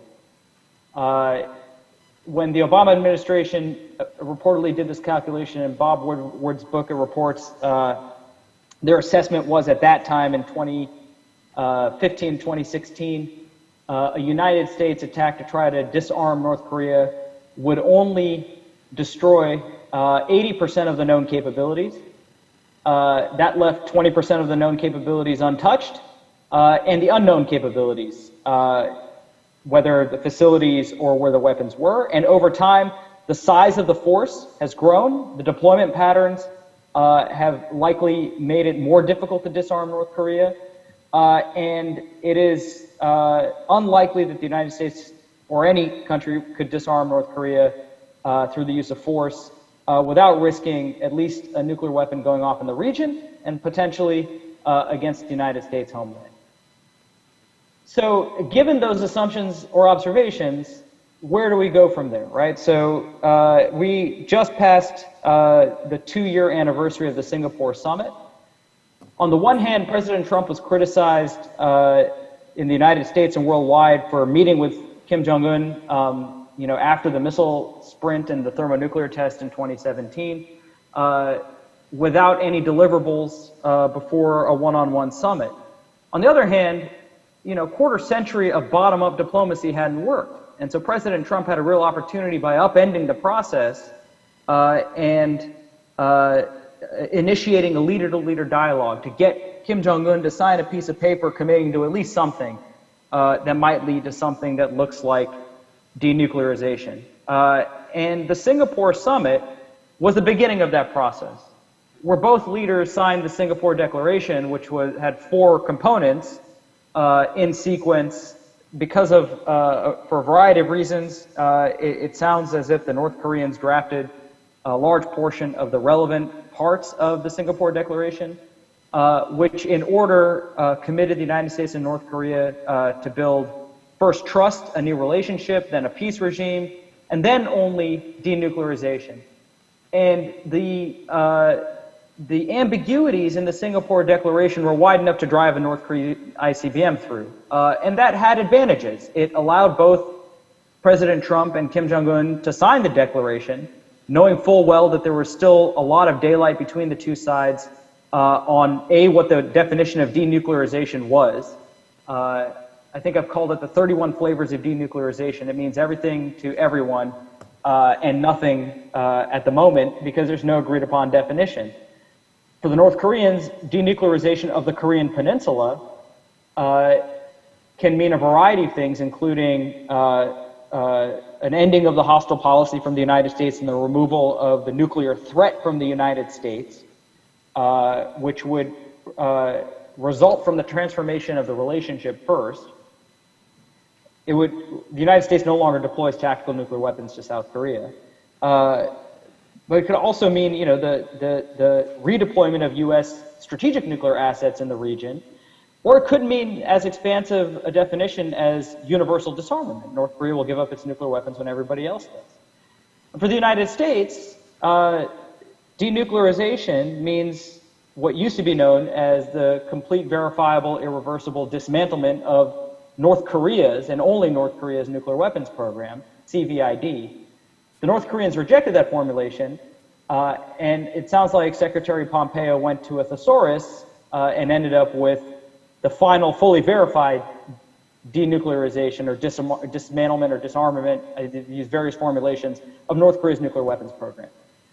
So the United States has a very different definition of denuclearization than North Korea does. That hasn't been, the gap between, discrepancy between those definitions has not been closed, but that worked at Singapore because both sides could sign this agreement without concretely laying out the steps towards operationalizing the Singapore Declaration. And that then led to a process over the next several months after the Singapore summit in June of 2018, where working level groups would kind of close the gap on these definitions and set up a pathway towards denuclearization, however defined. And that then led to the Hanoi summit. And the Hanoi summit was, I think, for Kim Jong-un, if we believe John Bolton's memoirs and the reports from the North Korean delegation itself after Hanoi, Kim Jong-un showed up at Hanoi believing that it was going to be a ratification of his nuclear status. He was going to pretend to disarm, and President Trump was going to pretend to believe him.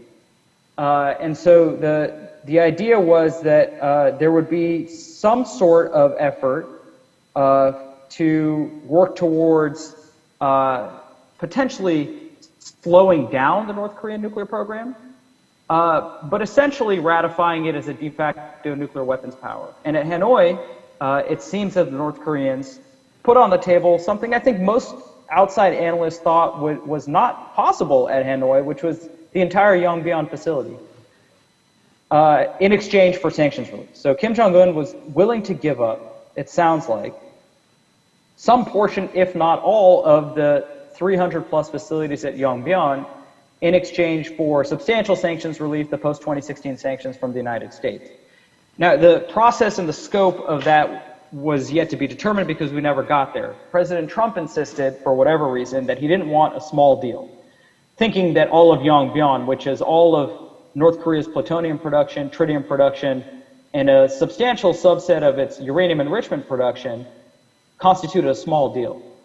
If that's a small deal, I don't know what a big deal would look like. But nevertheless, President Trump decided that the Yongbyon for sanctions relief deal was too small because it didn't cover what has been referred to in South Korea and in the United States as Yongbyon plus alpha, the alpha being the facilities outside of Yongbyon that North Korea does not acknowledge even exist, such as the suspected Kaengsan enrichment facility, other enrichment facilities, and the ballistic missile and nuclear production facilities that may be outside of Yongbyon.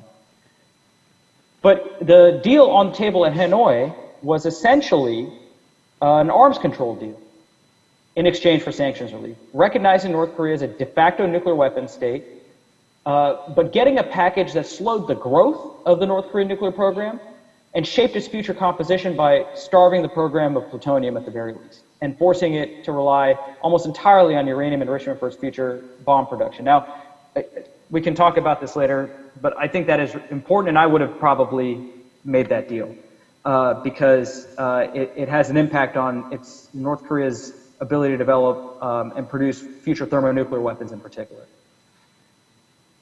And this would have been an effort essentially to, set up a process where you could slow North Korea's program, then you can talk about capping the program, then you can maybe talk about rolling it back, and eventually rhetorically having the endpoint of elimination, even though we may all agree that that's never going to happen. But you at least could have a roadmap. And President Trump walked away from the Hanoi deal because it wasn't big enough. And I think we'll look back at the Hanoi deal, which the North Koreans have said won't be back on the table, although that's likely posturing, because it may have been the last opportunity to really slow down substantially the growth of the North Korean nuclear program. The Trump administration has since operated on the assumption that the maximum, so quote-unquote maximum pressure campaign will bring the North Koreans back to the table, but that assumes that the maximum pressure campaign isn't having the air leaked out by the Chinese and the Russians, who may believe that North Koreans have already made steps towards denuclearization, and it's the American and Trump administration which hasn't met Kim Jong-un halfway. So since Hanoi, the working level talks and the efforts to restart denuclearization, the denuclearization process, has basically gone in a coma. President Trump had to make a historic trip to the DMZ in order to kickstart the working level talks, and that didn't work. And then North Korea engaged in what it said it always was going to do, which is continue to produce and improve its missile and nuclear program with a spate of short-range missile tests. 2019 actually saw more missile tests by North Korea than any year previously. So in the context of denuclearization diplomacy, North Korea conducted more missile tests in 2019 than it had ever done before. And some of these short-range missiles have real implications, I think, some of the technologies for the longer-range systems, which President Trump declares his love affair with Kim Jong-un to be a foreign policy win because they haven't tested ICBMs or nuclear weapons. But some of the technologies in the short-range systems, such as maneuverability, penetrability, solid fuel, when they show up in the long-range systems, are going to have significant implications for the future composition of the North Korean ballistic missile and nuclear force. So here we are in 2020 with North Korea continuing to improve and expand its nuclear force. The best chance we had to slow down the program at Hanoi, I think we'll look back with regret as being unable to do so. So where do we go from here? It's unlikely, I think, that there's any sort of movement before the presidential election, right? So we have about less than 100 days before the U.S. presidential election. It's possible, it's unlikely in my view that there's any real movement because President Trump doesn't have an incentive to meet with Kim Jong-un again and have another failure. I don't think he could afford it. He's happy to take the fiction of a win with North Korea. He keeps saying to his base, which believes him rightly, that there has been no war with North Korea. When he came to office, there was likely to be a war with North Korea. That hasn't happened. I think President Trump would like to bank this victory and move to the re-election date. And Kim Jong-un, I think, has no incentive to embarrass President Trump between now and the election date. Because if I'm Kim Jong-un, I think there's nobody better to do business with in a second term than President Trump. President Trump has basically done everything that Kim Jong-un has wanted him to, except for relieve sanctions. But he has essentially allowed Kim Jong-un and North Korea to continue to expand and improve its missile and nuclear force. And he has essentially decoupled the alliance with South Korea without Kim Jong-un having to try. And President Trump routinely says that he doesn't understand the value of the alliance with South Korea, why USFK is deployed there, and why the South Korean government is not paying $5 billion to offset the cost of that deployment. And it's likely in a second, if there's a second term, Kim Jong-un might get a President Trump to essentially reduce the American footprint so greatly that it is indisputably in Kim Jong-un's advantage if that happens. And so Kim Jong-un may likely calculate that a Biden administration might be much more difficult to deal with.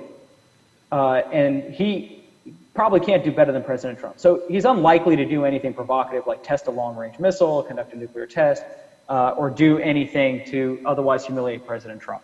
What'll be interesting, I think, going forward is what happens if President Trump wins re-election. I think there will probably be a renewed effort for a leader-to-leader summit. President Trump loves the theater of the summits and the summit pageantry.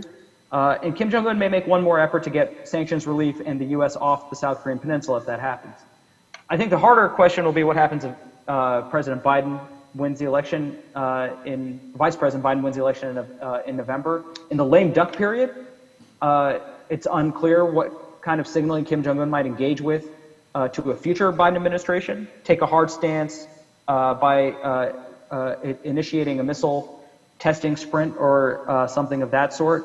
But I suspect that the Biden administration will face the same tough choices as the Trump administration. North Korea has nuclear weapons. It's not going to give them up, and you can't take them away. Okay, and so it's likely in the 15 future minutes. we'll end up Please wrap up. in the same. Yeah, we'll end up in the same place, but with likely more. I think probably more coherence from a Biden administration, but it may be more difficult to get a deal immediately. But the Biden administration will likely, whether it admits it or not, rhetorically, I imagine, will have an incentive to try to get something like the Hanoi deal back on the table with the end point of total elimination, but starting with this formulation of slow cap, rollback, and then eliminate in exchange for sanctions relief in tandem and in progress with snapback provisions. Those who might enter a Biden administration are very familiar with these techniques and calibrating sanctions accordingly. But our best hope for denuclearization is essentially something akin to arms control, with this formulation of slow cap, roll back, and eliminate as the roadmap. But if we can at least start slowing the growth of the North Korean program the way the Hanoi deal proposed, I think that would be a great first step. So I'll stop there and look forward to questions. Thank you.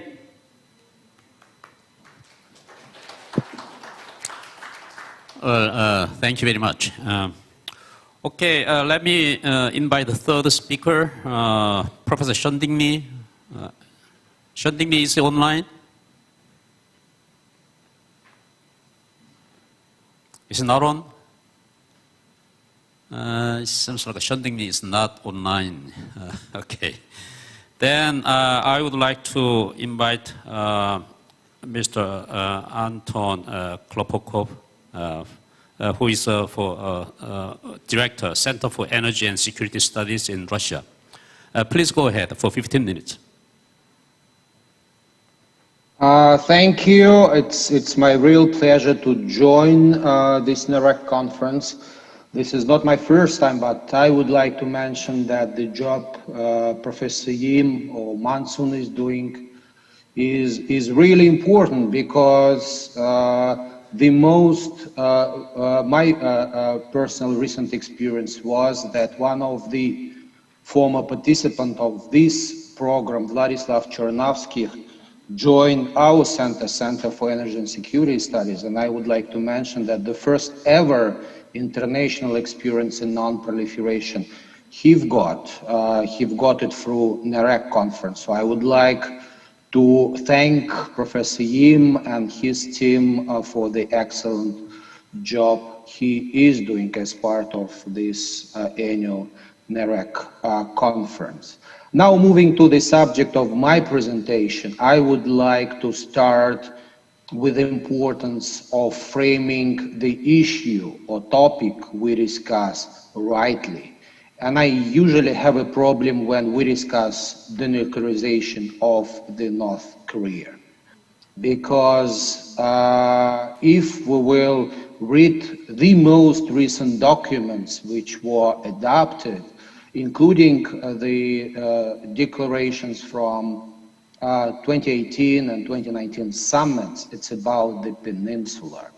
And if we single out North Korea from a broader region, I think we put ourselves into the troubles from the very beginning. And we also send the wrong signal to Pyongyang that we, at the very beginning of discussion, already decided to departure from those agreements or understandings which we made in Singapore and during the Pyongyang summit. Again, this is first, I think it's critically important to speak about Peninsula and broader Northeast Asia, rather than to focus on North Korea only.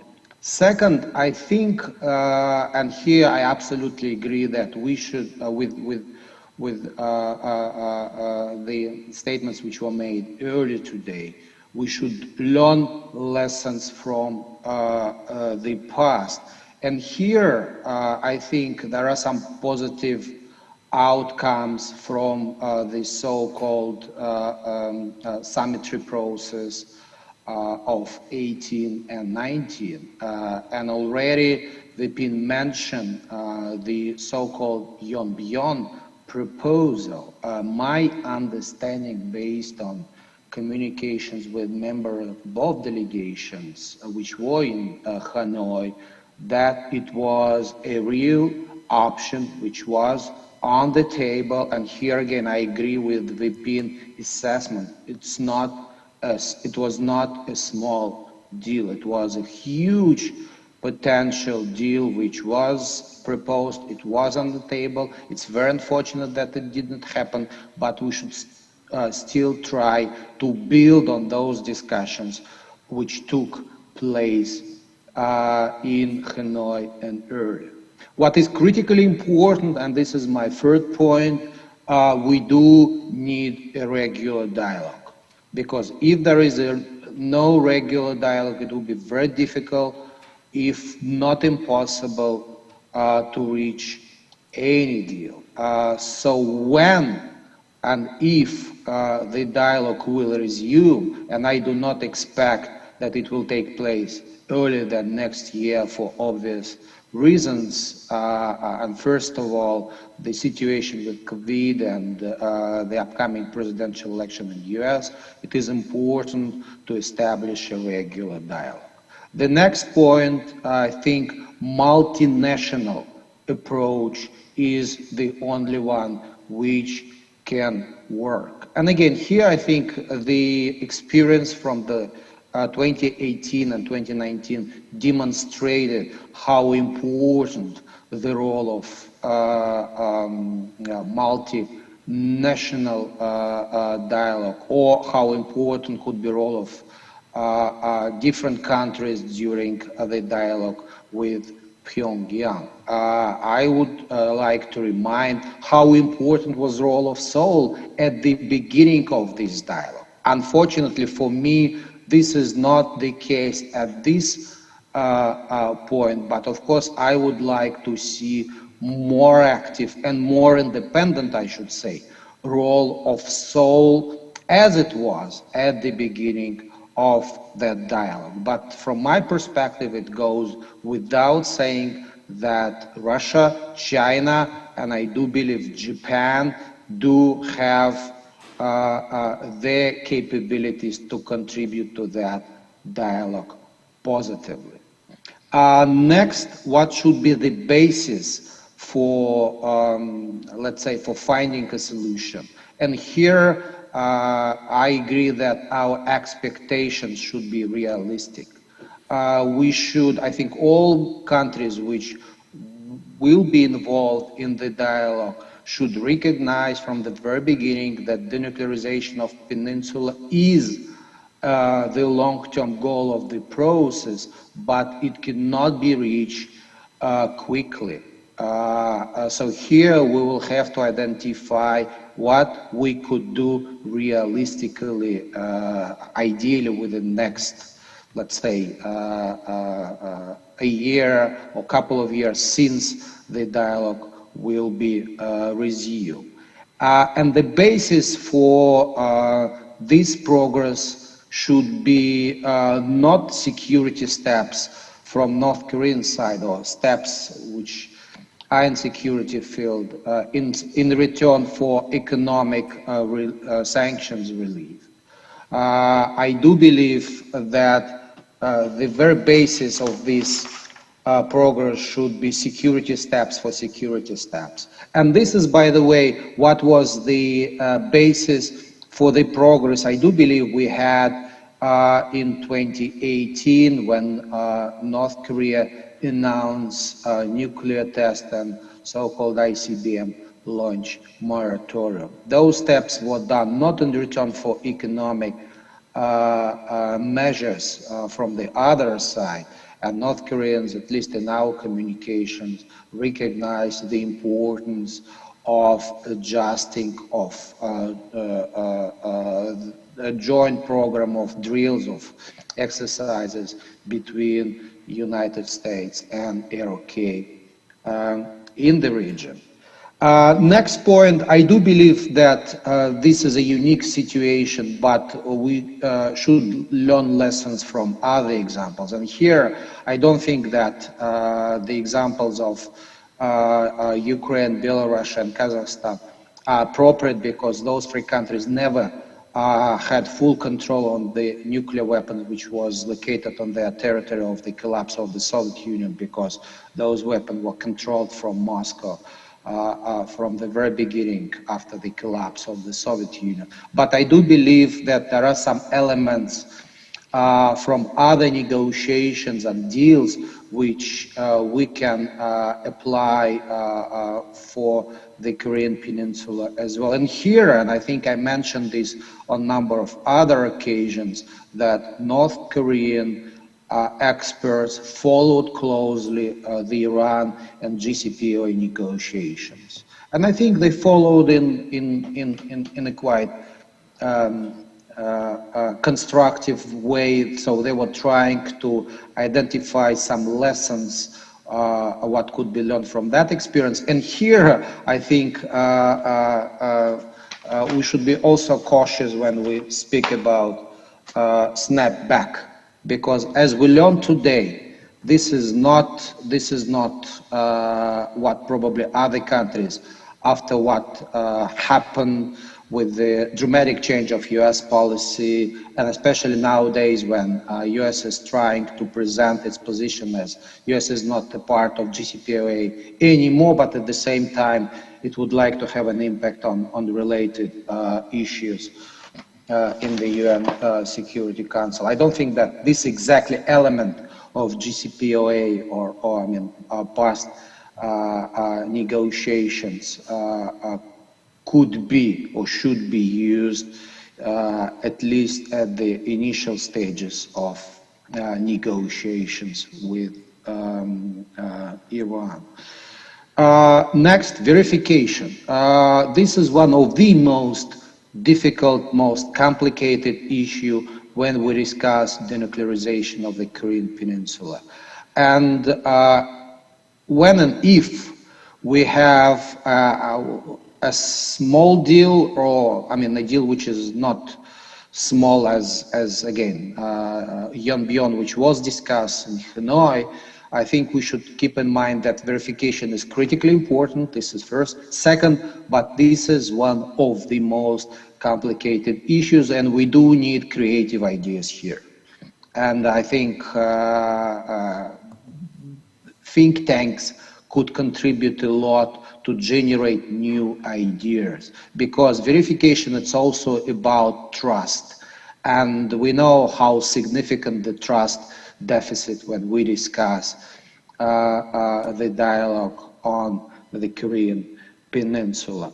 My understanding from my communications with all key parties involved that North Korean experts understand the importance of verification, and my understanding that when full and complete dismantlement of Yeonbyeon was discussed, North Korea was ready for verification of this process. I know that there are some different views with this regard, including in Washington, what was on the table, but this is what I've got through our communication in Pyongyang, that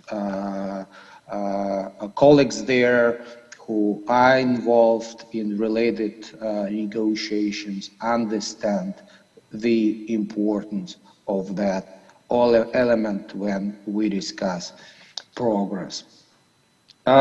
Next, and it is, I think, critically important, all major parties which are involved in negotiations or in the dialogue in the future should be ready for accepting of major compromises, because the lack of flexibility was one of the problems during the previous stages of the negotiations. And here, of course, political will and leadership is critically important. And here I would like to refer to another, to refer again to the recent example of JCPOA negotiations. I think the leadership, political will in all major capitals was one of the key ingredients to make this deal, which I personally believe is a state of, is an art of diplomacy. So those components were critically important. And another element which I believe we can use from Iran negotiations, so we should try to separate the core issues, the core problems for others. If we put all issues to the same basket, to the same room to discuss, it will be very difficult, especially at the beginning, if not impossible, to reach the deal. The fact that some issues were prioritized as part of Iran negotiations from others, I think was an important element to reach the success during the negotiations. And probably one of the final points when we think about the future, a deal, agreement, or whatever it is on the peninsula, I think we should not forget about the importance of UN role. I absolutely agree that the level of trust between North Korea and UN family organization are very low, but I think that some recent examples, including JCPOA, demonstrated how important the UN role and UN Security Council, first of all, role could be when we progress during the negotiations. And my understanding that one of the elements which was started carefully by experts in Pyongyang with regard to JCPOA was how to frame the deal. What should be the role of UN Security Council? Because I do believe that despite of the many complications between UN family organizations and North Korea, the lessons for Pyongyang from JCPOA deal role of UN family organization is 15 minutes, please wrap up. a positive one. And I will stop here. Just would like to also refer to importance of security system in the region, because if we will not be able to progress in this particular dimension, it would be difficult to move further. I will stop here. Thank you.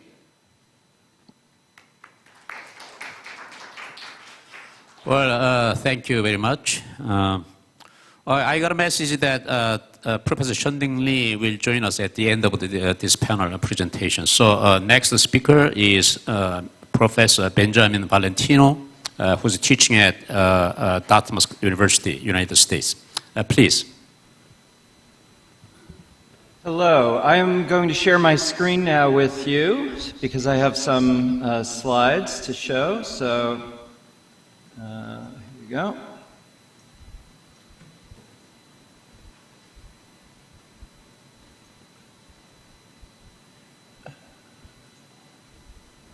All right, is that slideshow visible? Yes. Can someone give me a thumbs up and let me know? Yes, okay. All right, well, thank you for having me here. I wish I were there in person. I had such a wonderful time last time I was there, and I hope I'll get another chance to come visit your beautiful city and meet in person the many remarkable students and researchers who are involved. I have a lot to cover, so I'm going to dive right in. I'm talking about public opinion, American public opinion, primarily on North Korea. Why is it that that's an interesting thing to talk about in a panel on the denuclearization of North Korea? I think the reason for that is that any deal that might be struck ultimately is going to require a winning coalition in the United States, a political coalition, and ultimately that means we need to understand how the public will feel about that. And if you are questioning how important the public role is in a deal like this, just remember what happened to the similar deal with Iran, the JCPOA, which never had strong public support. Even when Obama was president, many polls showed that barely a majority or less than a majority ever approved of it. And that made it quite easy when President Trump took over to dismantle the deal. And so I think any deal that might be made with North Korea is going to need to have a stronger backing in public opinion.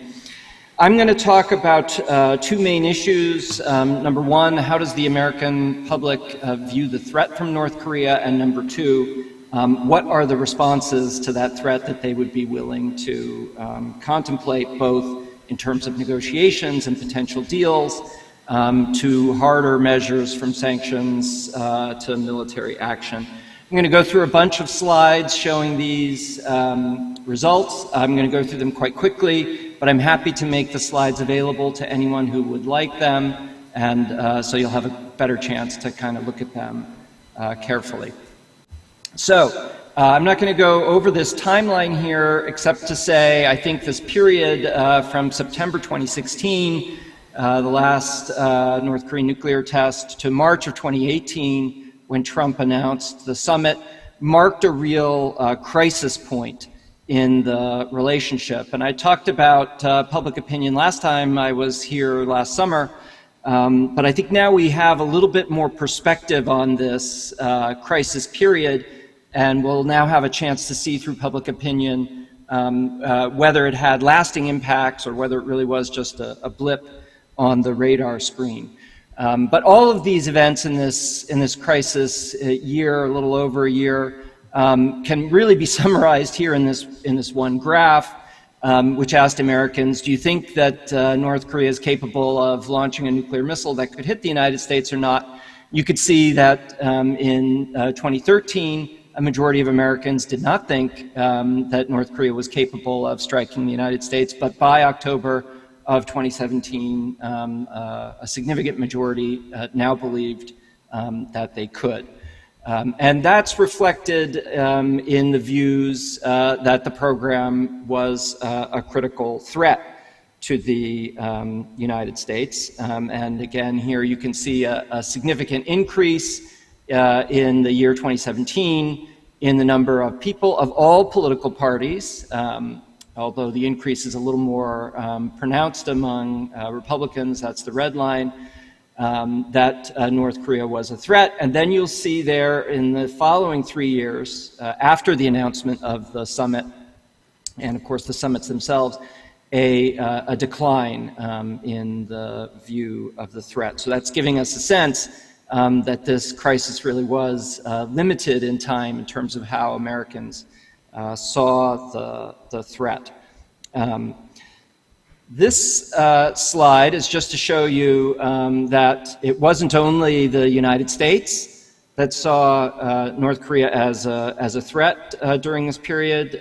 In the spring of 2018, again, before the summit was announced, you could see that countries from all across the world saw North Korea as a threat, their nuclear program as a threat to their countries. Everywhere, of course, from those Asian countries that are within range of North Korean missiles, but also countries as far-flung as Greece and Brazil, Mexico, all reporting a threat. So again, the crisis, not just limited in public opinion to the United States or North Korea's immediate neighbors. This chart, again, another way to think about how the American public reacted to this crisis period. And you can see for most of the 21st century, the percentage of Americans who identified North Korea as the single biggest enemy of the United States never topped 22%. So 22%, that's right at the period in which, in 2005, when North Korea had announced that it was nuclear capable, before it had actually conducted the test, but when it had announced it was nuclear capable. And then in February of 2018, more than half of Americans identified North Korea as the biggest single threat. And then you see again that that falls off quite dramatically back after the summit, dropping, in fact, to one of the lowest numbers. Only 12% identify North Korea as the greatest threat in 2020, below most of the years since 2001. This just gives you a sense of where things stand today on that question. So you can see, if you look at the North Korea series of bars, the third one's down, more Democrats, 15%, do see North Korea as the greatest enemy of the United States than Republicans, only 10% there. But in general, you can see across all these countries that views of which country is the greatest threat are really quite politicized, with Democrats much more likely to see Russia as the #1 threat, and Republicans much more likely to choose China or Iran. Because of the fear, I think, not just in the United States, but nationwide, or worldwide, of the North Korean advances in 2016 and 2017, there was broad support for Trump's approach to North Korea and his efforts to reach some kind of agreement. And you can see that here, the vast majority of countries, more people approved of those efforts than disapproved. Really, the only outliers are, for reasons I don't quite understand, in Latin America, where most people seem to have disapproved to the outreach to North Korea. But pretty much across the world, people were hoping that something might come out of the summit that was a positive outcome that would diminish this threat. And I'll just say here, in the same poll that Pew conducted in the spring of 2019, this issue was by far the issue in which Trump had the highest level of approval for any foreign policy choice he had made. They looked at 6 or 7 other policies, and by far more people from other countries approved of his approach to North Korea than they did on any of those other issues. So, why do Americans think that North Korea wants nuclear weapons, and what do they want to do about that? Well, to start to get at this question, Scott Sagan and I ran a poll in February of last year, asking a number of questions, and one of the most interesting was to just ask Americans, why do you think that Kim Jong-un wants nuclear weapons? And you can see here that the vast majority of Americans, again from all political parties, believe that Kim Jong-un's primary purpose is prestige at home and abroad. And smaller numbers think that he wants to use them against the United States as soon as possible, or conquer South Korea. A larger number of Democrats think that Kim Jong-un, in fact, is aiming to just deter the United States from attacking North Korea, and that's a partisan split where only about half as many Republicans see things that way. But the fact that most people see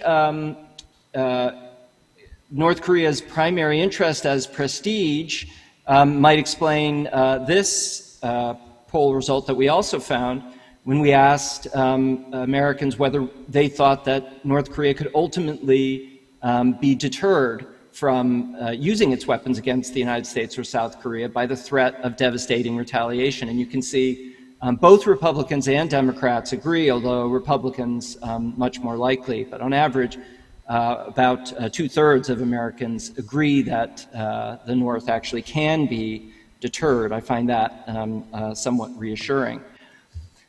In part because of, I think, this belief that North Korea can and needs to be deterred, a number of polls have shown since this crisis that the number of Americans who support using U.S. troops if North Korea invaded South Korea has risen. So you can see here quite dramatic increase from less than a majority who supported it throughout the 90s and straight through 2015.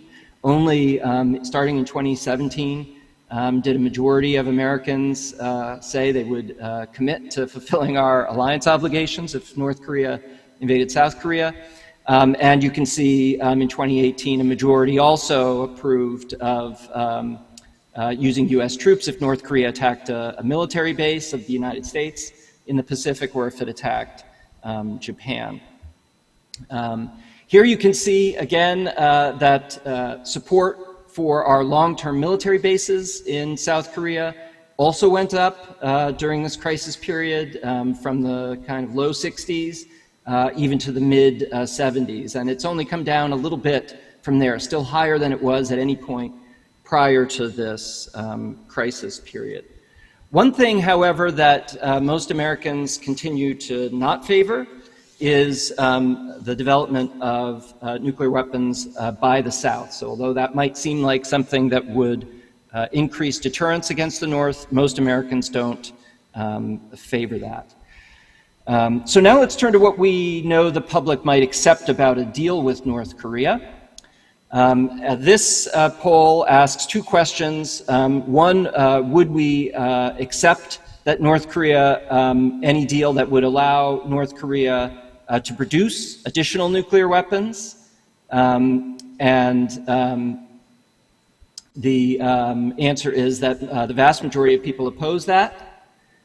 And whether they would accept a deal in which North Korea would possess nuclear weapons in exchange for an agreement that it would not produce more of them, in other words, a freeze. 33% of Americans support that, and that's up significantly from 2017. What would we, here's another poll. It just shows this one from my poll with Scott Sagan in 2019, showing that most Americans think that we can't accept a deal in which the North would keep its nuclear weapons. What would we be willing to give? So you could see the majority of Americans would agree to economic and humanitarian assistance, to establish diplomatic relations, and to a partial withdrawal of forces from South Korea, but not to a complete withdrawal. What would we be willing to do to pressure North Korea to accept a deal? Again, the vast majority of Americans would agree to tighter economic sanctions. 60% would support cyber attacks against North Korea's nuclear facilities, but a minority only would support military action, either an airstrike or sending U.S. troops. Interestingly, I found this recent poll that showed a number of Americans would actually support Iran-style sanctions against North Korea, punishing those who trade with North Korea as well. So I think that's a rather interesting finding. I think most Americans don't know that the only country that has significant trade with South Korea is China, with North Korea is China. And so I expect we wouldn't be so keen on sanctioning China. Here's just to show that a significant number of Americans actually seem to believe that we might well have reached an agreement. About 27%, so 1 in 4, I think that's actually quite substantial.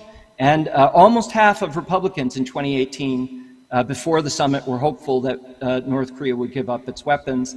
Those of you in South Korea know that hopes were even higher, with 2/3 of Koreans in 2018 believing that North Korea would keep its promise to denuclearize.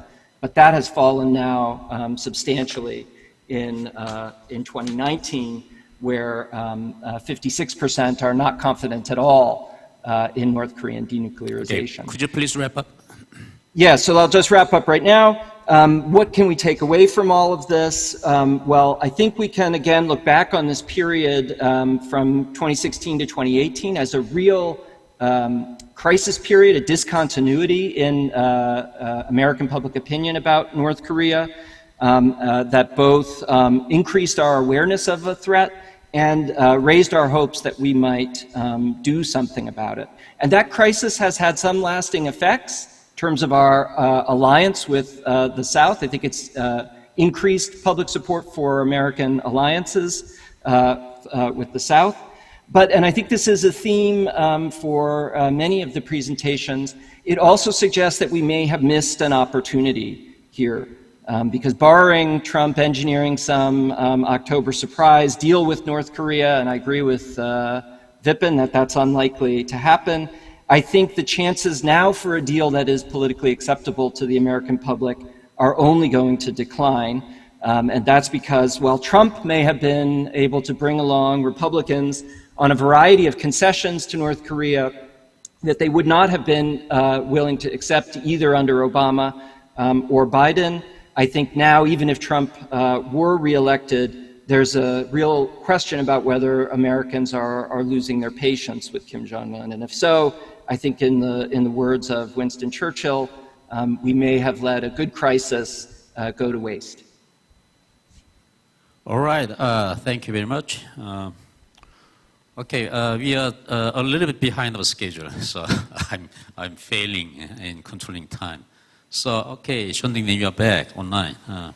Okay, Shonding-ni, you are do you present now or at the later? Okay. How many minutes? 10 minutes, right? Time's right? Okay. Shonding-ni, you are the next. Okay, thank you very much. 15 minutes, please. Thank you for inviting me. What's the current situation on DPRK, denuclearization? The good news is they have not tested nuclear weapon or long-range ballistic missile for a year or 2 years. That's seems to me 10 years. I always expect them to beat us by testing, but they have shown great self-restraint. That's good. That make what I would pick from Dr. June, the keyword, sustainability, certain chance. We still have chance because they understand to test it at this time, it's not in their interest. They would never care our interest, but at least they care their interest.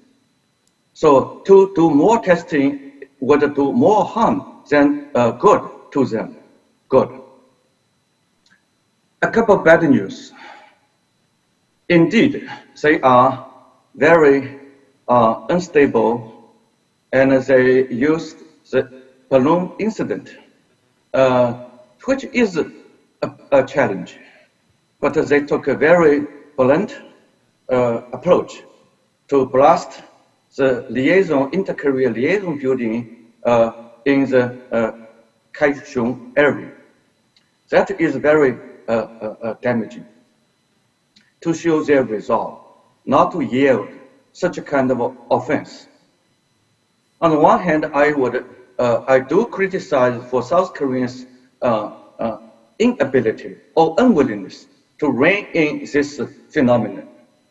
But that should not be returned by such a kind of irresponsible, harsh action. And second bad news is that not only North Korea walk away, at the Hanoi summit, it's not North Korea. They do care to get some deal, to tell their people they win, but they lose because President Trump walk away to tell American people he is principled. Somehow he has been influenced by John Bolton, and later on he kicked out John Bolton. Then the third bad news is China-US relationship is in a half-century low. This time, 48 years ago, Nixon came to China. I think this time, China-US relationship may be even worse than 1972. Certainly worse than 1979, when the two countries established a diplomatic relationship. I would not give more details to describe that what I'm saying is right, but I would say this is not helpful for China-US cooperation on the issue of DPRK, denuclearization. Our ambassador, the Honorable Ambassador Cui Tiankai to Washington, has made it clear there are no dialogue of whatsoever between China and the US at this time. No dialogue. That's very unusual. At President Obama time, there were two parallel great dialogue, China-US economic dialogue and China-US strategic dialogue. And when President Trump came, he integrated these two into one to make it economic and strategic dialogue. But he killed China-US talk, people-to-people exchange, 人文交流, no more. Two process reduced to one, and this single one is gone. At the state-to-state level, at one point we had 64 dialogue. Now, probably only one dialogue, which is the first phase, China-US trade and economic agreement, which stipulates that every 6 months, Chinese head of the negotiation, Vice Premier Liu He, and the US head of the negotiation, the trade representative, will meet. So soon they are going to meet. Otherwise, no meeting. No regular institutionalized meeting. And recently, Chinese Communist Party's Politburo member, the former Foreign Minister Yang Jiechi, who was also the former state councilor, he went to Hawaii to meet for 7 hours with the US Secretary of State, Mike Pompeo, but that meeting collapsed. So now we are saying no more meeting. That makes the two countries have even greater challenges to communicate. Secretary of Defense of the US, Mr. Esper, suggested he would visit China later this year. We will see how this would work out. So US is claiming, China's claim, most of the claim in South China Sea is illegal. Not all, but most. That echoes with what Philippines has sued China and what the PCA, Permanent Court of Arbitration of the UNCLOS, has judged. So some people say this paved the ground for a US military action against China in September, October, before Trump would, before the election day, November would arrive. Trump would have 2 months of free riding in which he can launch a military action without seeking a permit from the Congress. So some people are talking about this. I hope this would not happen. But if China-US would not manage their relationship well, some nasty things could happen. And how they can talk on North Korea? They don't talk. They don't talk on Iran. Actually, they may conflict on the Iran issue. And the US no longer need China on nuclear security and on climate change. Very bad. In the past, the South Korean side took a great leadership to initiate the inter-Korean reconciliation and to prompt the US to take initiative to talk to North Korea. Now North Korea is not talking to South Korea anymore. And Trump is busy with his re-election, which is mired with the current disaster of the pandemic. China, US don't talk.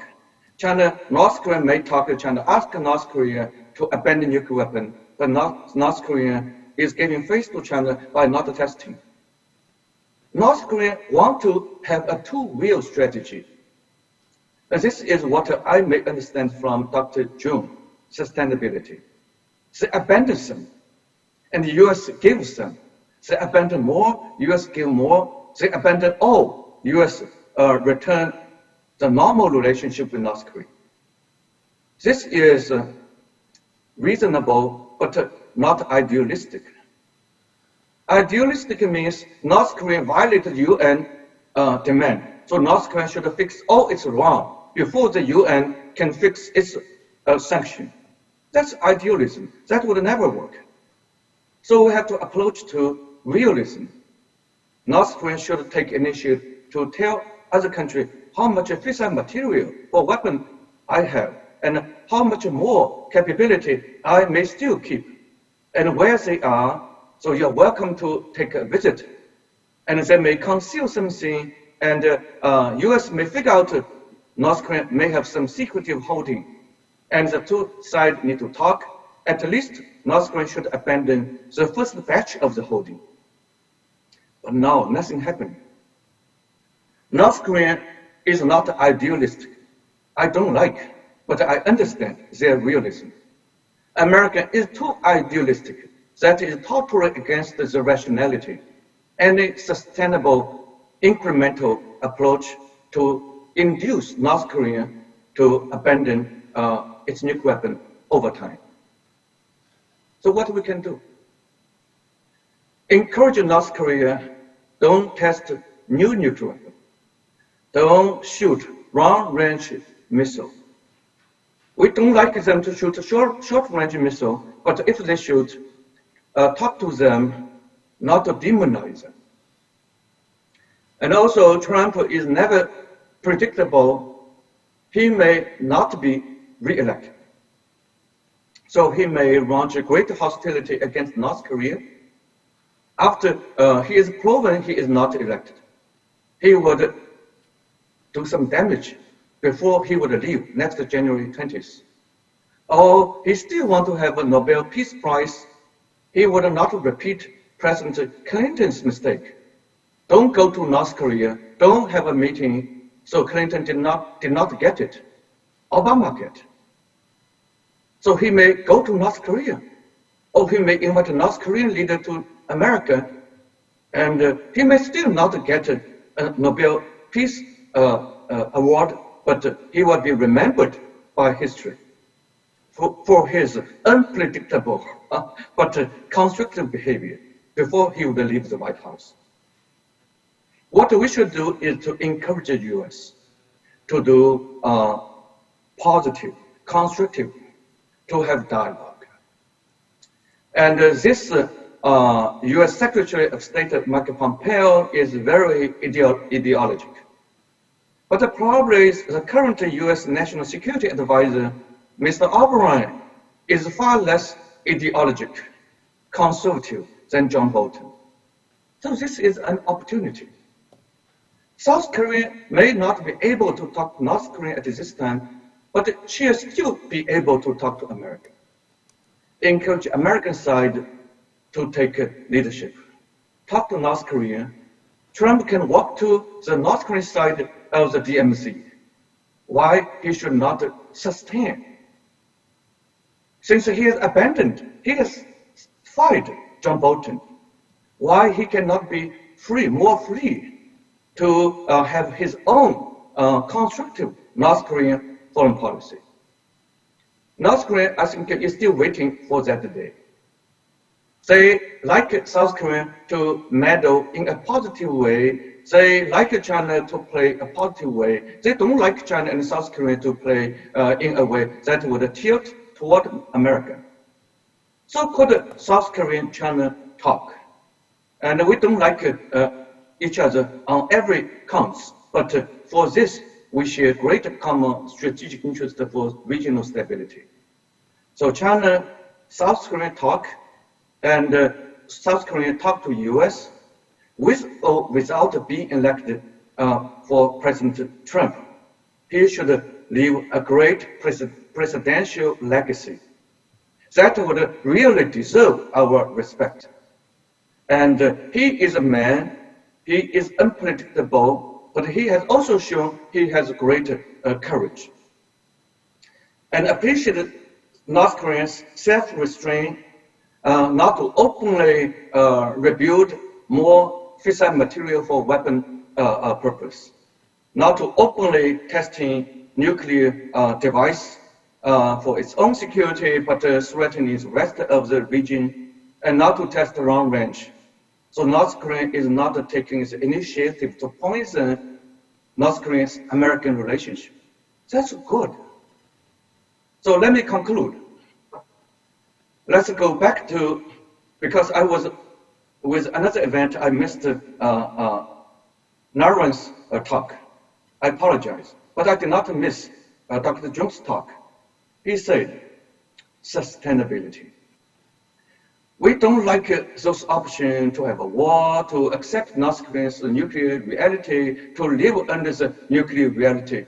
We should have plan B, plan C, which is a Chinese plan. Each side, DPRK and American, should do something. Without other side to do something first, each side should beat the other side to take its own first step. Then they should do in a parallel or in a competitive way to beat others by giving more kind of a reconciliation. But with an ultimate purpose, a roadmap, 5 years, 10 years, I would not imagine 1 year, 2, 3 years to abandon all nuclear wherewithal. So first year, declaration. Second year, verification. Third year, abandon 30%. Fourth year, abandon 50%. Sixth year, abandon 80%.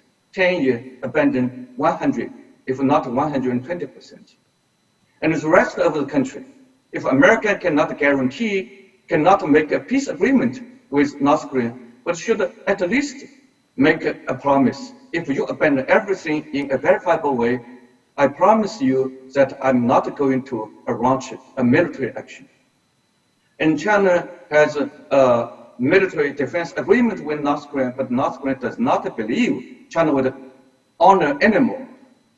That's good to assure South Korea, Japan, and America, but that's bad to incite North Korea to distrust China to have its independent defense policy, including independent nuclear weapon policy. That harms China's effort. So how China would not revert to its Cold War military alliance, but still need to assure North Korea, if you abandon all nuclear weapons, I would provide some robust security guarantee, okay, which is not called an alliance. So this is my reading of the current situation, and my suggestion how we can move from this situation, and also my take and appreciation from the two session speakers. Thank you very much. Okay, thank you very much, Jeon-Deuk Lee. Okay, because time, I will invite Dr. Jina Kim, our last but the least speaker. 15 minutes, please. Thank you. Let me share some slides that I have.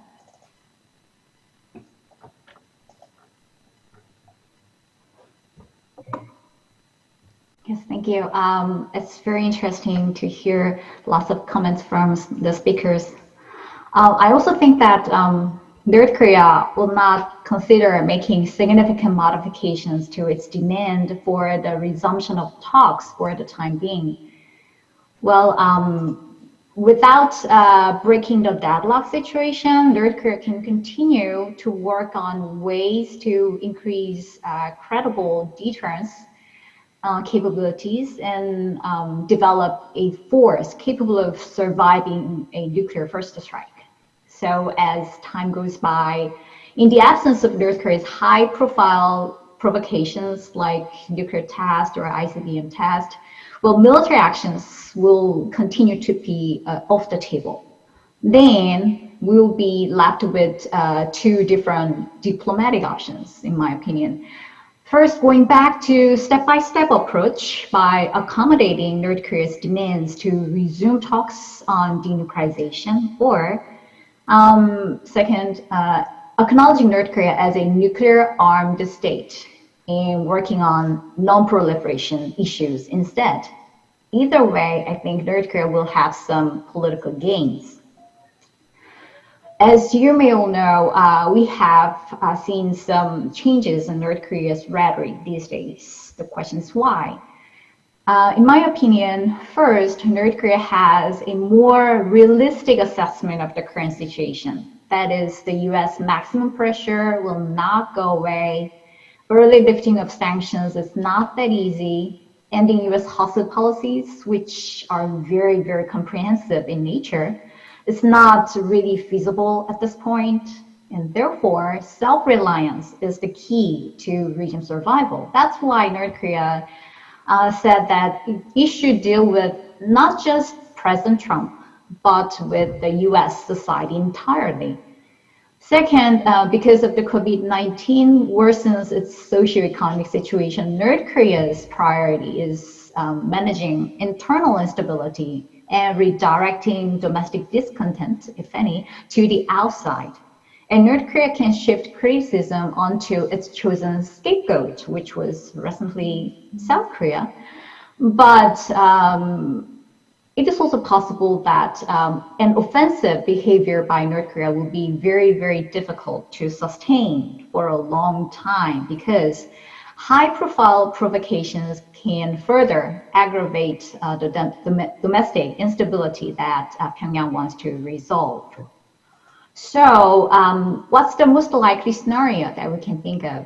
North Korea will buy time and carefully adjust the level of assertive actions in order not to invite any further sanctions on the regime.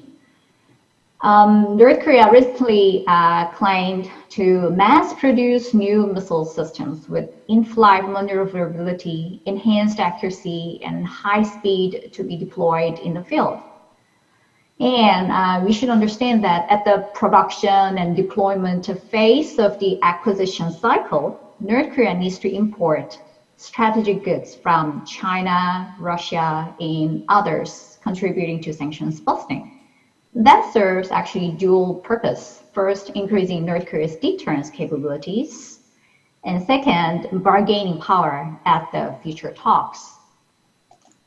Well, obviously between the US and North Korea, there's no overlapping win sets, which is the range of options acceptable domestically and negotiable internationally. And many scholars in international relations argue that domestic politics can become entangled, and the negotiating behavior of a state reflects the simultaneous imperatives of both domestic political gain and international gain. The US wants comprehensive elimination of WMD threats, including nuclear, biochem, and missiles, because there is a bipartisan support to the idea of comprehensive threat reduction. Whereas North Korea tried upping the ante by asking the US to take corresponding measures that include changing the overall North Korea policy in a legally binding manner. And this actually further complicates the situation, because the US has to make sure that any deal with North Korea in the future should undergo congressional oversight to have a sustainable agreement. So there is that kind of problem. As you see here, the bold contour A1 and A2 represent the minimal support for the agreement on the US side. Similarly, B1 and B2 represent the minimal outcome acceptable to North Korea. Thus far, President Trump has abandoned the strategic patience and directly engaged with North Korea with an offer of a promising future. So I'll say there was an expansion of the US win set. North Korea promised to dismantle not only its plutonium-based program, but also its uranium-based program, which was not covered by the previous agreement that we had before. So there was, again, an expansion of North Korea's reset. However, these efforts should continue to create a lens-shaped area which represents the set of feasible agreements between the two sides. Currently, the U.S. winning strategy is to ensure that time is on its side and convince North Korea that the cost of deadlocked situation is hurting North Korea's economy, while offering incentives so that North Korea's interest becomes heterogeneous. The North Korea's strategy would be to show that it's not really bothered by the no-deal situation, emphasize that its a self-reliance economic system can survive any pressure, and increase the cost of no-deal situation to be paid by the U.S. instead. How? Well, the regime can continue to use rally around the flag effect by holding nationwide rallies and maintaining firm control on the people, and by generating anxiety among North Korean watchers about increasing deterrence capabilities of North Korea. The current non-proliferation regime has some loopholes, as we all know. The volume of strategic trade between North Korea and other UN member states has gradually increased until 2017, when the UN Security Council decided a stronger sectoral ban on North Korea. But North Korea has been very much successful in finding alternative partners and routes to continue the strategic trade that it needs. So whose side is time on? Well, we are not sure yet. Well, considering possible pathways that North Korea may choose, we should re-strategize and review our current approaches. North Korea is bound to be very much sensitive to any change in the military balance on the Korean Peninsula as a result of giving up its nuclear program.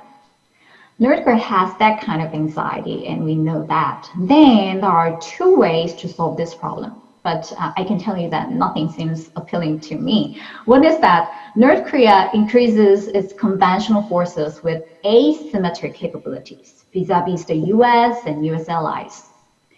Existing negotiations have frozen its nuclear and ICBM tests, but not the defense R&D, research and development. It is therefore good for North Korea to maintain the status quo, to maximize the time it takes to develop other military means. Another scenario is extensively changing South Korea's military posture through arms reduction. Arms control is good. However, currently South Korea pursues early transfer of operational control, which requires joint military exercises to verify South Korea's capability to lead the combined forces command, and force enhancement, of course, to meet certain criteria for this transfer. So there seems to be some conflicting interest involved. What should we do then? If nuclear disarmament of the North is an achievable goal in the long run, the best way to reduce the risk of nuclear threat is to develop options that will drive the regime to change its cost-benefit calculation.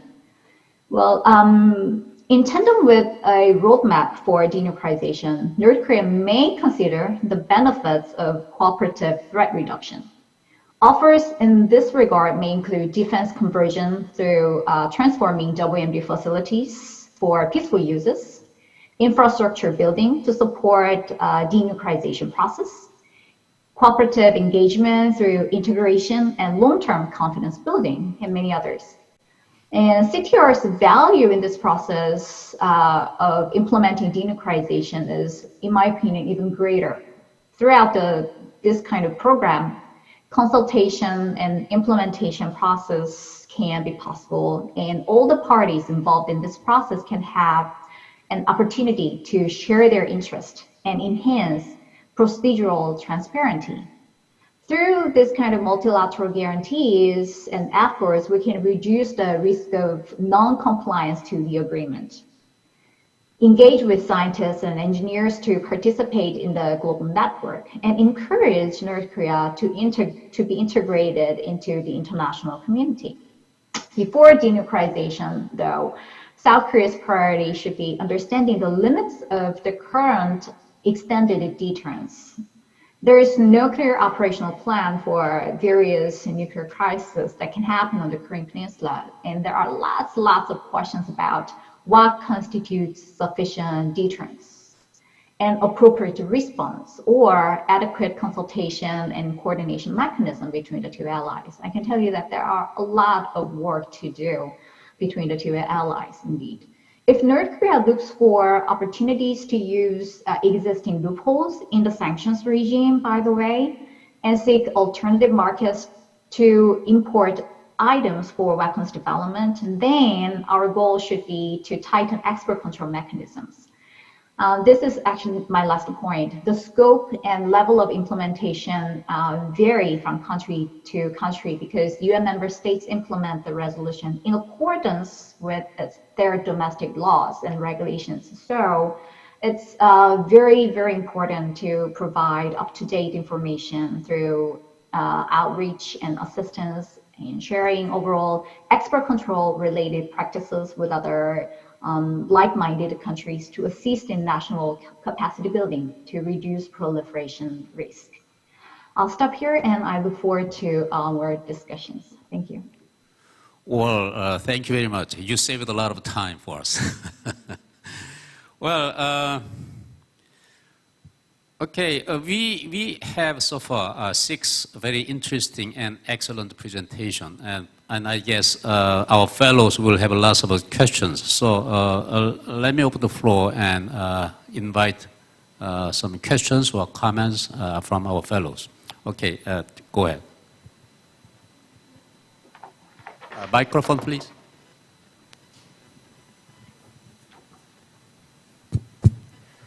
Hi, my name is Jaewon Chung. I'm doing bachelor's degree in Japanese language and literature at Seongshin Women's University. Thank you for wonderful presentations, and good to see you again, Dr. Sang-Yeon Lee, Professor Bong-Gun Jeon, and Professor Vipin Narang. Even though this is not directly covered in the presentation, I want to ask this question to Professor Jeon, Professor Narang, Mr. Klopkov, and Professor Sean about the willingness of neighboring states on DPRK's denuclearization. I wonder all stakeholder states such as ROK, Russia, China, Japan, and the US are in favor of Northeast Asian nuclear weapons-free zone. During the NARAC program, I learned from Professor Lee that nuclear weapons-free zone in Northeast Asia is desirable, but not feasible in the near future. How do you think each state's willingness for the implementation of nuclear weapons-free zone in Northeast Asia? Also, what would be the feasible alternatives for the nuclear weapons-free zone? Thank you. Okay, while our panelists preparing answers, I will collect a few more questions from the floor. Is there any? Okay, there are several online questions collected so far, so let me read it to a relevant person, a panelist. Okay, online question to Professor Shunding-mi. What are the creative verification methods, as Dr. Klopok mentioned, and will United States accept or agree to the verification without IAEA involvement? This is a question from Jae Kim. And another question to Professor Jeon Bong-Gun. Actually, there are 2. The first question is that since the DPRK officially proclaimed that it would not seek sanctions relief anymore, what concrete forms of security assurance from the United States, which would be commensurate to the DPRK's concrete denuclearization measures and other commitments have been contemplated, proposed, addressed, offered, or negotiated so far? Okay, second question to Professor Jeon Bong-Gun. Do you believe that success or failure of the 2018 inter-Korean military agreement in terms of its level of compliance, actual implementation, and cooperation is, and will always be dependent on whether or how much progress, if at all, has been made in the denuclearization process. Could the confidence-building measures themselves envisioned in the Inter-Korean military agreement, which itself has been facing challenges after Hanoi, perhaps potentially act as a catalyst for and be conducive to revitalizing the currently deadlocked US DPRK denuclearization negotiation process? And if so, how and to what extent? This is a question to Professor Valentino. Okay, how would you assess the US public opinion and perception of the DPRK's resumption of launching or testing its short-range ballistic missiles into the East Sea after the Hanoi walkout, and which the US president has repeatedly downplayed? Okay, so who would you start? Professor John? Professor John Bong-gun? Yes, I will answer some of the questions quickly. I think we don't have much time. Let me begin with a nuclear weapon-free zone. It's certainly desirable, and it's in the UN Charter, and there is already 6 or 7 nuclear weapon-free zones, and a lot of countries, especially the southern hemisphere, are all part of nuclear weapon-free zone. And I believe that this area could be one of the, not really a policy target at the moment, but a certainly good policy research target. How do we apply this concept of nuclear weapon-free zone in the region? Especially, as I said, this South Korea, North Korea, Japan has a sort of a inclination toward moving toward the nuclear weapon-free zone. Of course, the DPRK nuclear weapon is at the moment the biggest obstacle. But I think we can start the dialogue, and in my knowledge, the RECNA, a Nagasaki University nuclear weapons abolition center, is working very hard to promote this nuclear weapon-free zone. I think we need to pay more attention to their work. And secondly, IAEA work on participation in the DPRK, denuclearization process is somewhat, I believe, in my view, it cannot be front-loaded. And there is, I think the verification problem itself is, I think we need to start very slowly. DPRK always was saying that you can come to us and pay, participate, you can observe it, you can present at this, Punggye explosion site, but they never said that they would allow inspections. And also previously, all our previous dialogue, inter-Korean denuclearization dialogue and the mutual inspection, and the agreed framework, also has the inspection problem, and the six-party talks has the inspection problem. All of our previous dialogue collapsed when we are at the stage of starting inspections. So I think we need to take a somewhat cautious approach. Start with very much arms control-like inspection. It's allowing somewhat remote, indirect, less intrusive approach, inspection system, verification mechanisms. Then when we have more trust, we can move much higher level or more intrusive inspections. Then IAEA could be part of it. Otherwise, it could be backfire. DPRK said that they doesn't want sanction removal anymore. But I think they need sanction removal because of DPRK. As Kim Jong-un said that they want nuclear weapons, also they want economic development very much.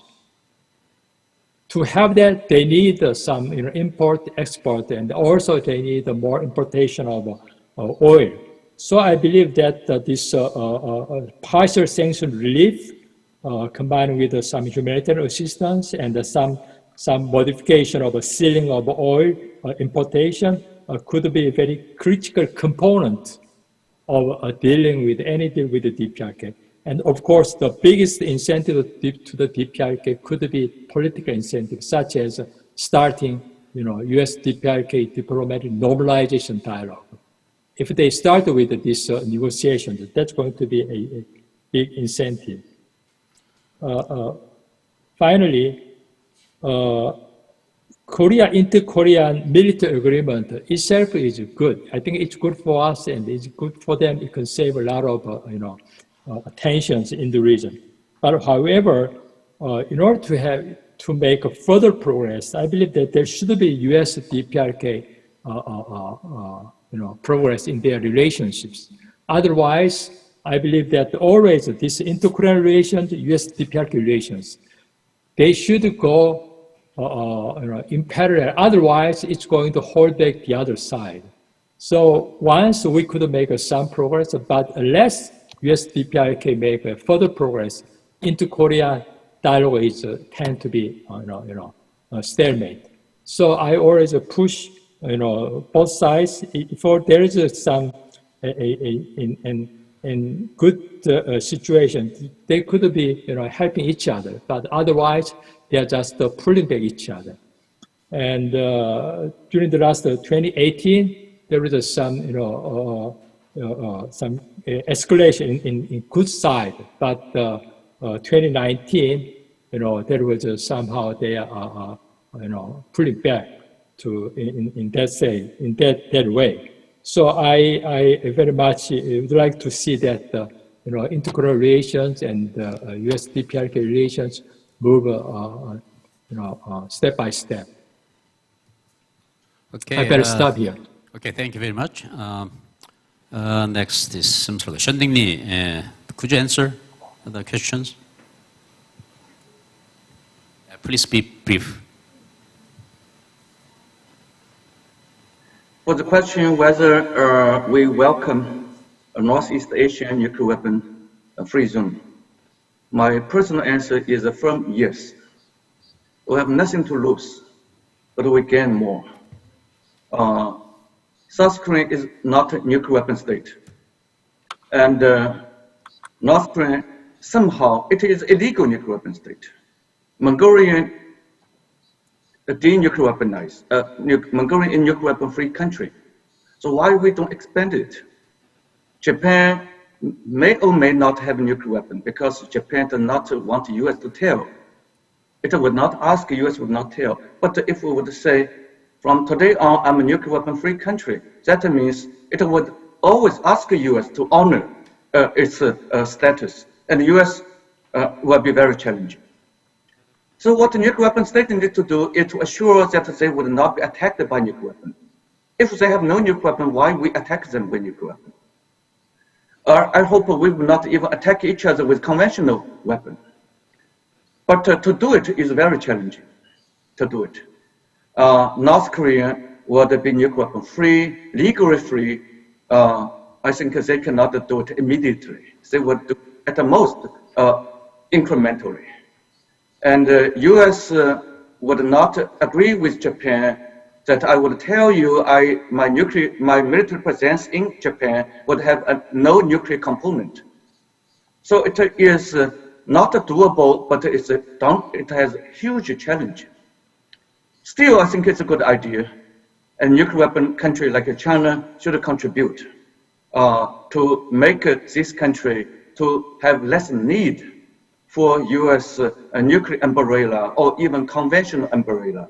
Therefore, China would be more secure by providing more security to our neighbors which are under US nuclear protection. Thank you. Okay, it seems to me next will be Professor Valentino. Are you ready to speak? Yeah, so the question was, how will public opinion react to the ongoing or increase in the testing of short-range ballistic missiles by the North. And I think, as Vipin said, those tests have been going on quite frequently for the last 2 years, and the president has done a pretty good job of downplaying them and keeping them out of the public debate. And so I think most of the American public simply unaware that those tests are going on. And that just raises the point about how the president has been able to neutralize a certain element of the American public opinion that normally would be in an uproar about these tests, because the Republican Party would normally be pointing out, were there any Democratic president in charge, that these tests are ongoing and that the president isn't doing anything about them. Right now, I would expect that to continue as long as Trump remains in office. However, if Biden wins in November, then I think we can expect Republicans in Congress to intensify criticism when those tests continue, and Biden will have to answer for them in a way that I think Trump didn't have to do. Okay. All right. I have one more online question directed to Professor Kim Jina. What if North Korea seek an alternative path to pursue its nuclear weapons program? Will that be the failure of the peace initiative? And what could be the set of lessons learned from the failure of the denuclearization and peace regime on the Korean Peninsula? Please prepare the answer. Meanwhile, I'll ask either Professor Bipin Narang or Anton Klopkov about nuclear weapon free zone, some ideas about that. Who will start? Bipin? Yeah, I'm fine to start, okay. If I may. Mr. Klopkov. Yeah, I do like the concept of the nuclear weapon free zone. As Bunjun mentioned, this concept was tested in a few regions, and I think in most of those regions tested successfully. So I personally like this concept. I also agree that, well, it's very complicated, it's very difficult to implement this concept in the region, in Northeast Asia. But let's be clear that nothing is simple when we discuss denuclearization. Nothing is simple when we discuss denuclearization of the Korean Peninsula or Northeast Asia. But I think this is the concept the concept of nuclear weapon free zone, which should be carefully studied. I do see signs that there are experts in Pyongyang who are interested to study this concept, and I would like to remind that the Panmunjom Declaration was translated from Korean to English differently by Republic of Korea and differently by DPRK, and particularly differently on this issue because North Koreans use the term nuclear weapon free zone, and ROK and its translation from Korean to English did not use the term. I'm not saying whose interpretation or translation was right or wrong. My point that there are some signs that this concept of nuclear weapon free zone is starting in the key capitals in the region, which is good. And of course, the experience from other regions with regard the nuclear weapon free zone could be used. And here I would like to return to the argument which been used by Bong Jung in his presentation, that lessons, not only from the past negotiations in the region, but lessons from other regions should be learned. One more point on verification, if I may, and again, here I do agree with Professor June that we should start to develop verification gradually, to start with the less intrusive approach and try to expand that, again, if negotiations will resume, and if we're able to succeed in some interim deals. And here what would be useful, of course, to prepare the ground for such verification, which means that capacity building discussions, workshops, seminars would be very much helpful and useful for this particular element of any deal, when and if it is achievable. I mean, the verification. And very final point here, when we speak about denuclearization, we should keep in mind that IAEA could have its role, but when and if we speak about deweaponization, it's not about all countries, because otherwise it could be seen as proliferation of information and proliferation of nuclear weapon related technologies. As we have seen it in the past, for example, in the case of South Korea, only representatives of nuclear weapon states could be involved in related activity. Thank you. Okay, thank you. Professor Bipin Narang, do you have any response? I don't have anything to add on nuclear weapons free zones. I mean, conceptually, it would be historic, because no region with as many nuclear weapons powers as Northeast Asia has managed to make much headway on a nuclear weapon free zone.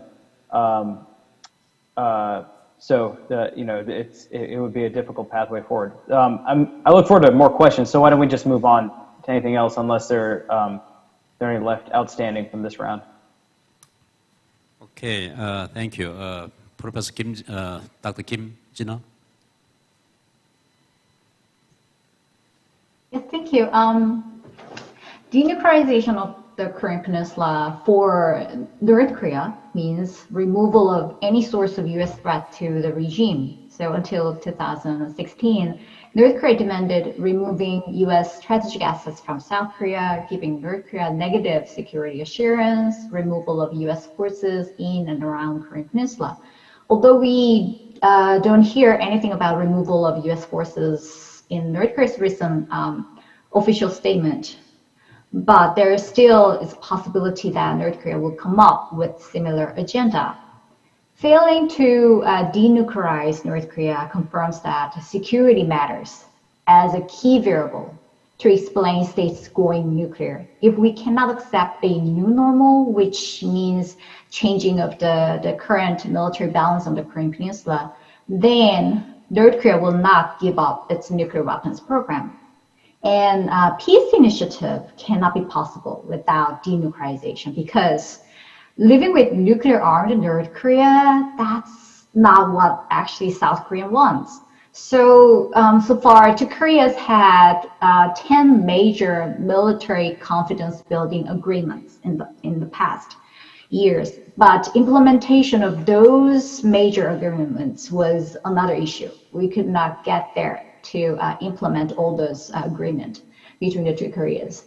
And I can say that North Korea's nuclear crisis was one of the hurdles in the way.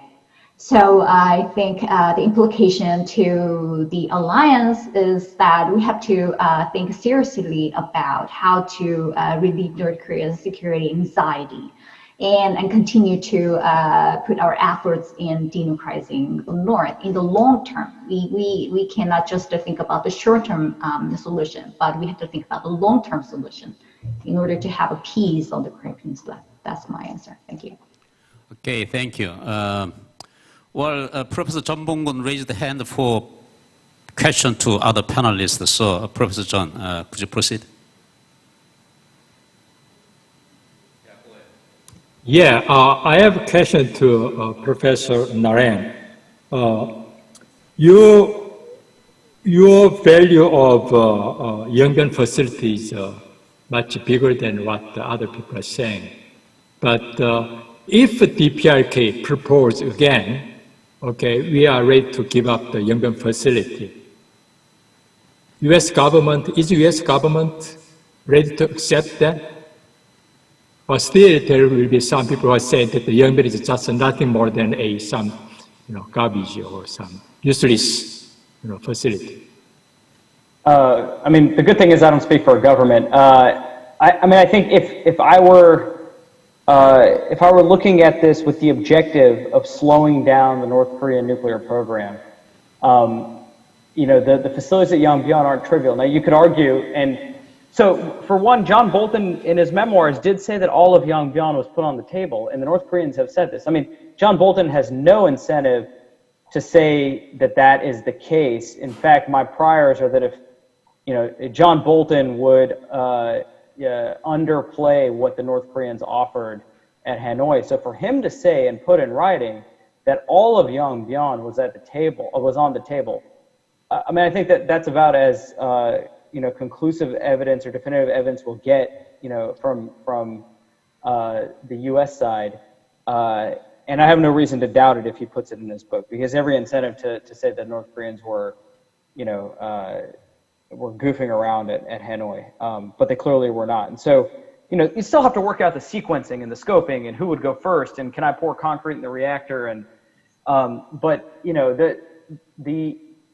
the best way to slow down the program in one fell swoop is, I think, Yongbyon, because you would at least definitively shut off the only known supply of plutonium, domestic production of tritium, and a non-trivial portion of uranium enrichment. Not all of it. You're not going to slow down. You're not going to shut down all of the uranium enrichment, and probably not even the most, the most substantial enrichment facility that the North Koreans have. But starving the program of plutonium is significant. And there are those who will say, okay, well, the reactor is nearing end of life. That doesn't matter. At least you have a verifiable way to shut down known plutonium production and tritium production. So I would say that that's a deal worth getting, and especially if you believe, as I do, that the sanctions might be painful, but they're not having the effect that the Trump administration would like, I think, the American public or anyone to believe. If they're being undermined, then you're not going to get Kim Jong-un back to the table with anything better.